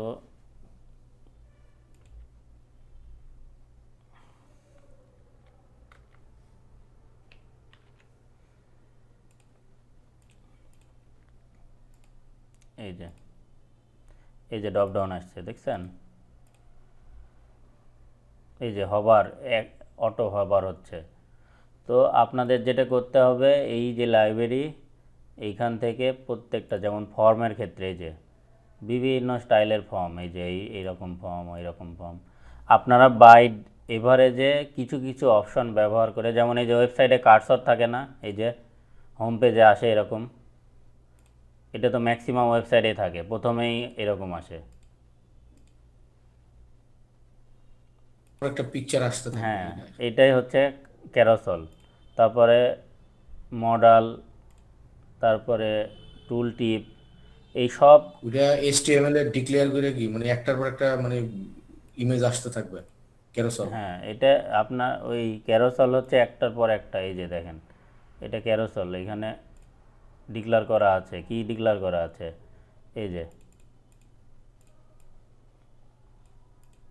যে প্রত্যেকটা ছবি দেখেন বলে দেওয়া আছে, এই যে প্রথম ইমেজ, তারপরে দ্বিতীয় ইমেজ, তারপরে তৃতীয়। এখানে তো আমার ইমেজ এগুলো আমি সেট হ্যাঁ, করতে পারবো, আপনার ইমেজ এডিট চেঞ্জ করে করবেন, নাকি? এখানে বাই ডিফল্ট ইমেজ ব্যবহার করছে, আপনি এখানে আপনার ইমেজের বুঝছি। ছবি চেঞ্জ করে দেবেন। জি তো এইভাবে এই যে ন্যাব বার যেগুলো, এই যে ন্যাভিগেশন বার, এই যে ওয়েবসাইটের প্রথমেই থাকে যেটা সার্চ দেওয়ার অপশন, তারপরে লিঙ্ক 1, লিঙ্ক 2, লিঙ্ক 3, এইগুলো এই যে সব এখানে। নেভিগেটর হ্যাঁ, বানায়। এখানে কিন্তু আছে এই যে নেভিগেশন, এরকম নেভিগেশন বার বানাইতে পারেন আপনি। আপনি আরও অ্যাডভান্স এই সোশ্যাল মিডিয়ার কিছু আছে, সোশ্যাল মিডিয়ার আইকন টাইকন দেওয়া যায় এটা নাকি? আইকন তো আপনি নর্মালি ব্যবহার করতে পারেন, জাস্ট ব্যবহার এখানে আছে কি না সোশ্যাল, এই যে আইকন, এই দেখেন, এই যে আইকনে এখানে এই যে এফএ সোশ্যাল মিডিয়ার আইকন গুলো কি সিএসএস দিয়ে না সোশ্যাল এটা দিয়ে? মিডিয়া আইকনটা সিএসএস দিয়ে না, আইকনের জন্য এখানে ফন্ট অসাম ব্যবহার করা হয়। যে ফন্টসাম ফন্টসাম, হ্যাঁ। ফন্ট অসাম যদি ব্যবহার করতে চান এখানে বলে দিছে, দেখেন এই যে আপনাকে অ্যাডিশনাল একটা লাইন ব্যবহার করতে হবে, এই যে এটা, ঠিক আছে। এইটা ফন্টসাম আপনার 5 বা 4 এইটা আপনাকে এইখানে প্রথমে দিয়ে দিতে হবে স্টাইল শিটে দিয়ে। জি। এখন যদি ফন্ট আইকন ব্যবহার করতে চান ফন্ট অসামের, তাহলে আপনি ওয়েবসাইট ফন্ট অসামের, ওটার ভিতরে কি সোশ্যাল মিডিয়ার আইকন গুলো আছে? হ্যাঁ আপনার ফন্ট অসাম আইকন, হ্যাঁ ওদের ওয়েবসাইটে চলে যাবেন ডিরেক্ট, ফন্ট অসাম, এই যে এইখানে ওদের এই যে সব আইকন দেওয়া আছে। যেমন এইখানে ফেসবুক লিখেন, এই যে ফেসবুক, হ্যাঁ এখানে ফেসবুকের আপনি ব্যবহার করতে চাইলে ফেসবুক কি করতে হবে, আপনাকে এই লাইনটা কপি করতে হবে। এই লাইন কপি করে আপনি কোথায় ব্যবহার করবেন, এই যে নিচে আমি দিলাম যে এইখানে আমি করতে চাচ্ছি, এই যে, তাহলে আমি পেজ যদি এখন রিলোড করি, না ওই যে ফুটার বা হেডারে তো থাকে অনেক সময় বিভিন্ন ওয়েবসাইটে দেখতেছি হ্যাঁ সোশ্যাল আইকন গুলো, আচ্ছা যে লিংক এখানে থাকতে হয়। ডিরেক্ট টেক্সটে কিছু দিই না, এর জন্য আসে নাই। এরিয়াল হাইট টু ফেসবুক,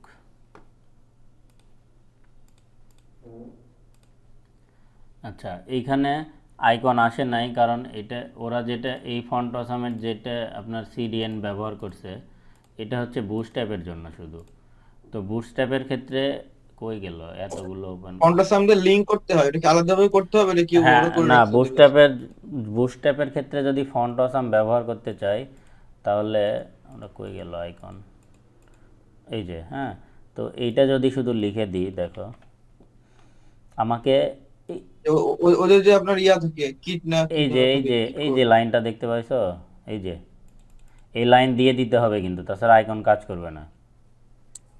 ওই লিংকটা দিয়ে দিতে হ্যাঁ হবে। ফন্টসামে লিংক করার জন্য হ্যাঁ ফন্ট ওদের কিট অসামের কোড। লিঙ্ক করে দেওয়ার জন্য। তারপরে ফন্ট অসামের আমরা আইকনের কোড কি পেলাম, এই যে এফএ অফিসিয়াল, তাই না। তো বুটস্ট্র্যাপের ক্ষেত্রে কি হবে, এফএএস ব্যবহার করতে হবে প্রথমে, তারপরে এই কোডটা ব্যবহার করতে হবে। আমরা কোডটা পাবো কোথায়, ফন্ট অসামের ওয়েবসাইটে গিয়ে যে কোনো ফন্ট আমি যদি সার্চ দিই, এই যে আইকন, সাপোজ আমি এই আইকন ব্যবহার করব, তাহলে আমার কোডটা হবে এই যে এতটুক, এই যে, ঠিক আছে এতটুক ব্যবহার করব কোথায়, আমার এই স্ট্রাকচারে, এই যে এফএএস প্রথমে লিখে একটা স্পেস দিয়ে, এটা আমি দেখি আগে ফেসবুক অফিসিয়াল কাজ করে কিনা।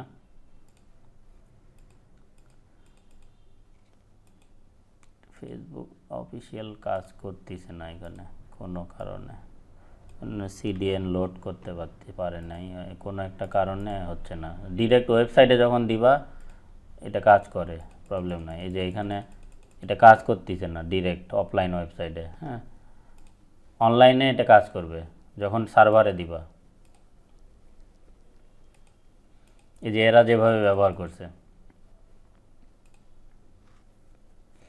এই লাইনটা ওয়েবসাইট দেখা দিয়েছিলাম আপনারা, ওই যে এই ওয়েবসাইটটাতে দিছে ওরা, মানে বিভিন্ন ওয়েবসাইটে আমরা দেখি আর কি। হ্যাঁ আপনাকে এইভাবেই তো আপনি ফন্ট ব্যবহার করবেন, আমি তো ওইটাই বলতেছি আপনাকে। বিভিন্ন ওয়েবসাইটে কি ব্যবহার করে সেটাই, যে এখানে ফন্ট অসামের আগে একটা পতাকা আছে দেখেন, এইটাই ফন্ট। তারপরে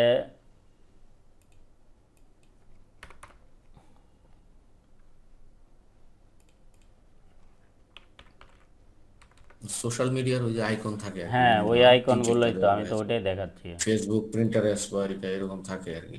ওইটাই তো আপনাকে, ওইটাতে দেখা গেছে ওখানে ক্লিক করলে আবার ওদের মানে ওই পেজে যায় আর কি। হ্যাঁ আপনাকে তো ওইটা ওইটাই দেখাচ্ছি, এটা তো এটা দিয়ে তো জি আমি জি, ওইটাই বুঝাইলাম আপনাকে। ফন্ট লোকাল আইকন যখন ব্যবহার করবেন আপনি এইখানে এই যে ফন্ট অসাম প্রথমে আইকনের নাম লিখলেন, এরপরে এইখানে লিখে দিলেন, জি আর এটা লিঙ্কের সাথে বাইন্ড, এইখানে যেমন ফেসবুক লিখে দিলাম। আর লিঙ্কের সাথে বাইন্ড করার জন্য এটাকে কি করতে হবে, লিঙ্ক আমরা কিভাবে করি, এই স্রেপ দিয়ে করি না? জি তো এই স্রেপের জায়গায় যেখানে আমরা টেক্সট লিখি, এই যে দেখেন এইটা, এইখানে যেখানে আমরা টেক্সট লিখি, এই যে লিঙ্ক 1 লিখছি, এই লিঙ্ক 1-এর জায়গায় আমার এইখানে এই যে এই টোটাল বিষয়টা অ্যাপ্লাই করতে হবে। এই যে লিঙ্ক 1, এইটাকে আমি যদি রিপ্লেস করে দিই এই লাইনে, এখন দেখেন ওই লিঙ্ক 1-এর অবস্থা কী হয়। এই যে ফন্ট আসছে দেখেন, এই যে দেখছেন লিঙ্ক 1-এর আগে ফন্ট আসছে, আইকন আসছে ফেসবুক লেখা। জি তাহলে এইখানে ফেসবুকের আইকন চাচ্ছি আমি, তাহলে ফেসবুকের আইকন আমি এখান থেকে নিয়ে আসি, আইকনস, ফেসবুক, এই যে আমি এইটা চাচ্ছি ফেসবুকের এইটা, তাহলে এই যে ফেসবুক,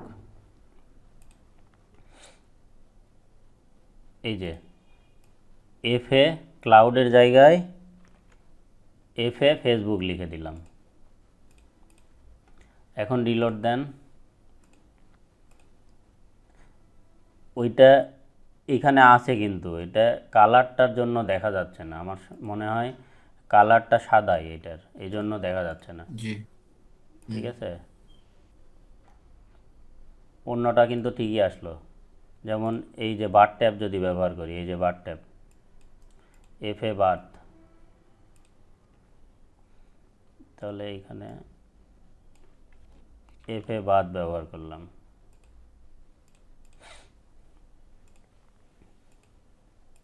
এই যে আসছে দেখছেন, এই বার ট্যাব চলে আসছে। এই যে এইখানে তো আসছে, এইখানে 4টে আইকন দেখতে পাচ্ছি না আমরা।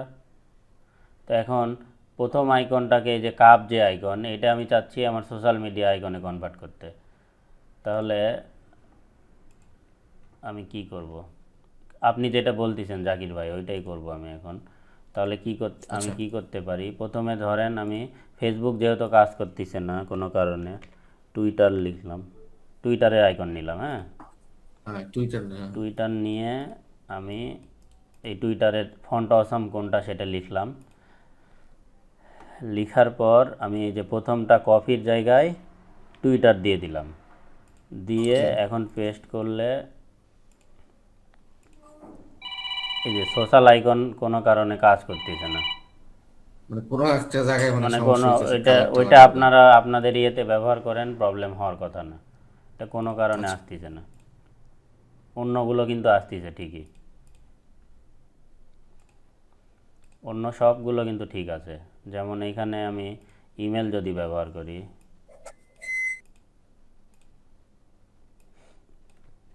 এগুলা যে ওয়েবসাইটে দেয় ওই ফন্টা সামের মাধ্যমে, তাই হ্যাঁ তো? ফন্ট অসামই বেশি ব্যবহার করা হয়। এই যে সাম চলতেছে মনে হয় 5 এই যে বলে। দেখছেন আসছে ইমেল, শুধুমাত্র ফন্টা সাম 5 চলতেছে হ্যাঁ বোধহয়। ফন্ট অসাম 5 চলতেছে এখন লেটেস্ট ভার্সন। এই যে গেট দ্য লেটেস্ট ভার্সনে ক্লিক করবেন, করলে এইখানে আপনার সিডিএন ওদের দিয়েই থাকে। যেহেতু আপনি বুটস্ট্র্যাপের সাথে ব্যবহার করতেছেন, সেক্ষেত্রে আপনার বুটস্ট্র্যাপে ফন্ট অসামের যে সিডিএন ওইটা ব্যবহার করতে হবে। এটা এখানে দেওয়াই আছে দেখছেন, এই যে হুম হুম ওই যে আমরা আইকন যেটাতে ব্যবহার করলাম, এই যে ইউজ ফন্ট অসাম। এখন এইটা তো হলো আমার আইকনটা আসলো, তাই না? তো এটা ক্লিকেবল করব কি করে? ক্লিকেবল করার জন্য আমাকে এই যে আমরা যে ব্যবহার করি, লিঙ্ক করার জন্য যে ট্যাগ ব্যবহার করি, লিঙ্ক করার জন্য এই স্রেপ এটা করি না,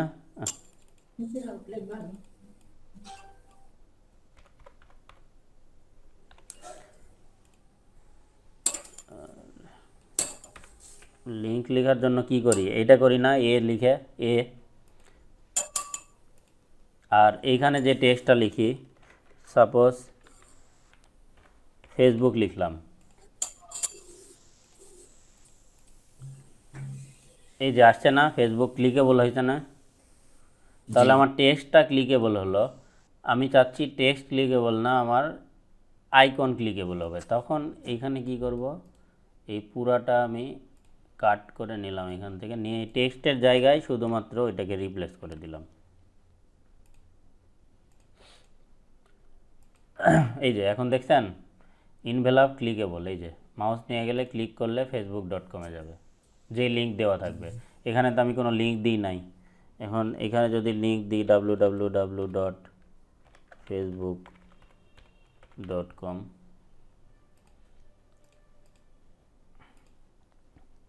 এখন আমি এটাতে ক্লিক করলে ওই যে এই HTTPS দিই নাই, ওই জন্য লোকাল ফাইলে গেছে। HTTPS: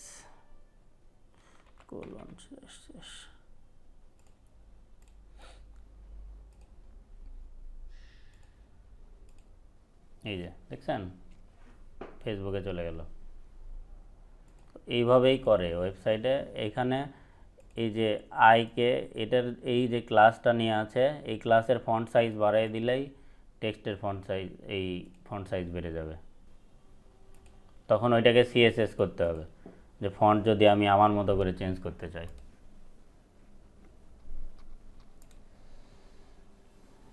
ঠিক আছে, এইখানে আপনারা প্রত্যেকটা নিজেদের মতো করে দেখে এই কাজ, এইগুলো কিন্তু নিজেদের করতে হবে। এই প্রথম থেকে সবগুলো দেখে এখান থেকে কিছু কিছু এলিমেন্ট নিয়ে, যেমন একটা ওয়েবসাইটের কি থাকে সর্বপ্রথম টপ, এই যে যেমন W3 স্কুলে যদি চিন্তা করি, আমরা অনেকগুলো ট্যাব খুলে ফেলছি।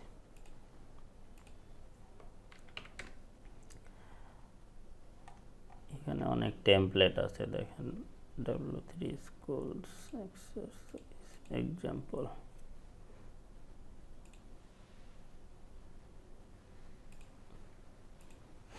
এই যে ওয়েব টেমপ্লেট, এখানে আমি যদি এই টেমপ্লেটটাই দেখি, এই যে প্রথমে কি ন্যাব বার, এই যে উপরে নেভিগেশন বার, তারপরে এখানে একটা বড় ছবি, তারপরে দুইটা ভাগ করে এই পাশে একটা ছবি, এই পাশে অ্যাবাউট ডিপ ডেসক্রিপশন। দিয়ে দুইটা ভাগ করছে, ডিপ হ্যাঁ, দিয়ে ডিপের মাধ্যমে। এইখানে আবার দুইটা ভাগ করে এই দুইটা, এইখানে কন্টাক্ট, এইখানে একটা form, contact form, send. Contact info, আর এই যে এই পাশে যে দুইটা ভাগ করছে নাকি, কোন পাশে? এই যে কন্ট্রাক্টের যে লেখাটা, আর পরে যে একটা ফর্ম করছে না, ওটা দেখি। এখানে লিখা, প্রথমে কন্টাক্ট দিয়ে তারপরে কিছু লিখছে, লিখার পর তারপরে ফর্ম দিছে। আচ্ছা, আর এই যে নিচে ফুটার, তাহলে এইটা আমি যদি করতে যাই ইয়ে দিয়ে, বুস্ট্র্যাপ দিয়ে, তাহলে অনেক ইজি না আমার কাছে? জি। ঠিক আছে, এই রকম আপনারা এখানে অনেক টেমপ্লেট আছে, যে কোনো একটা টেমপ্লেট দেখে নিজের মতো করে, যেমন এই টেমপ্লেটটাই যদি দেখেন, তাহলে বুস্ট্র্যাপে আমার কী ব্যবহার করতে হবে, দুইটা ভাগ করে নিতে হবে প্রথমে। স্প্যান কত ব্যবহার করব এটার ক্ষেত্রে? স্প্যান 2A4, 2 না 4, যেটা এই যে আপনার গ্রিডে কোথায় আছে, দুই ভাগে ভাগ করার জন্য কোনটা ব্যবহার? প্যান 6, তাহলে SM6 ব্যবহার করব, কিংবা LG6। LG এটা কি এখানে একটু দেখে নেবেন, এই যে এই যে এই যে MD, LG, এক্সেল, প্রত্যেকটা ব্যবহার করে দেখবেন, তাহলে বুঝবেন। এখানে দেখেন এক্সাম্পল দেওয়া আছে। মানে MD কিভাবে কাজ করে, LG কিভাবে করে, এক্সেল কিভাবে কাজ করে। ঠিক আছে, তো এইভাবে লিখে আমি কিন্তু পেজকে ভাগ করে, তো আপনাদের এই যে অনেক ডেমো আছে, এগুলো দেখে আপনারা বুটস্ট্র্যাপ দিয়ে নিজের মতো করে যে যাই পারেন একটা ডিজাইন করবেন নেক্সট ক্লাসের আগে। ঠিক আছে, যেমন ইমেজের কত রকম স্টাইল আছে দেখেন, এই যে image float left, float right, এই যে ইমেজ সেন্টার, অনেক রকম এক্সাম্পল আছে। কিন্তু এখানে নেক্সটে যদি যান, এই যে অ্যালার্ট, এই যে অ্যালার্ট বক্স আছে, বাটন, এই যে কত রকম বাটন হয়, বাটন গ্রুপকে একসাথে কয়েকটা বাটন এক জায়গায় করে নিছে, ব্যাস।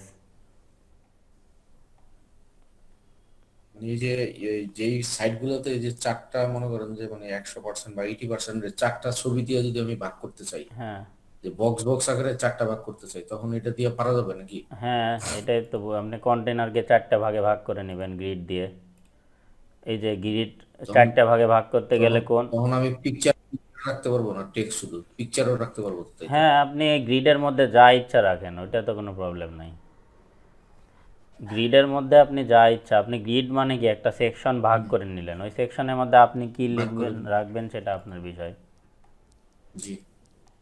একটু প্র্যাকটিস করতে হবে প্রথম থেকে, তাহলে মাথায় চলে আসবে টোটাল। যেহেতু সিএসএস বেসিকটা শিখছেন পুরোটাই, তো এইটা কিন্তু সিএসএস যা তাই, শুধুমাত্র সিএসএসে আমরা লিখে লিখে করি আর এইখানে কিছু লিখতে হচ্ছে না, অটো চলে আসতেছে। মানে এখানে জাস্ট আছে, জিনিস আছে, ওখানে ওরা দিয়ে করেই দিই, রাখছে, ইউটিলাইজ ওরা করে আগে দিতেছি। আপনার জন্য কোড করে রাখছে, ওইটা আপনি শুধু ব্যবহার করতে চান। এখন এইটাকে যদি আপনার মতো করে স্টাইল করতে চান, তাহলে আপনাকে ওই এটাকে ওভাররাইট করতে হবে। বুঝতে পারছেন? যেমন এই যে ফর্মের ক্ষেত্রে কত অপশান আছে, এই যে পাসওয়ার্ড দেওয়ার জন্য ইমেল, ইউজার নেম, সাবমিট, ঠিক আছে?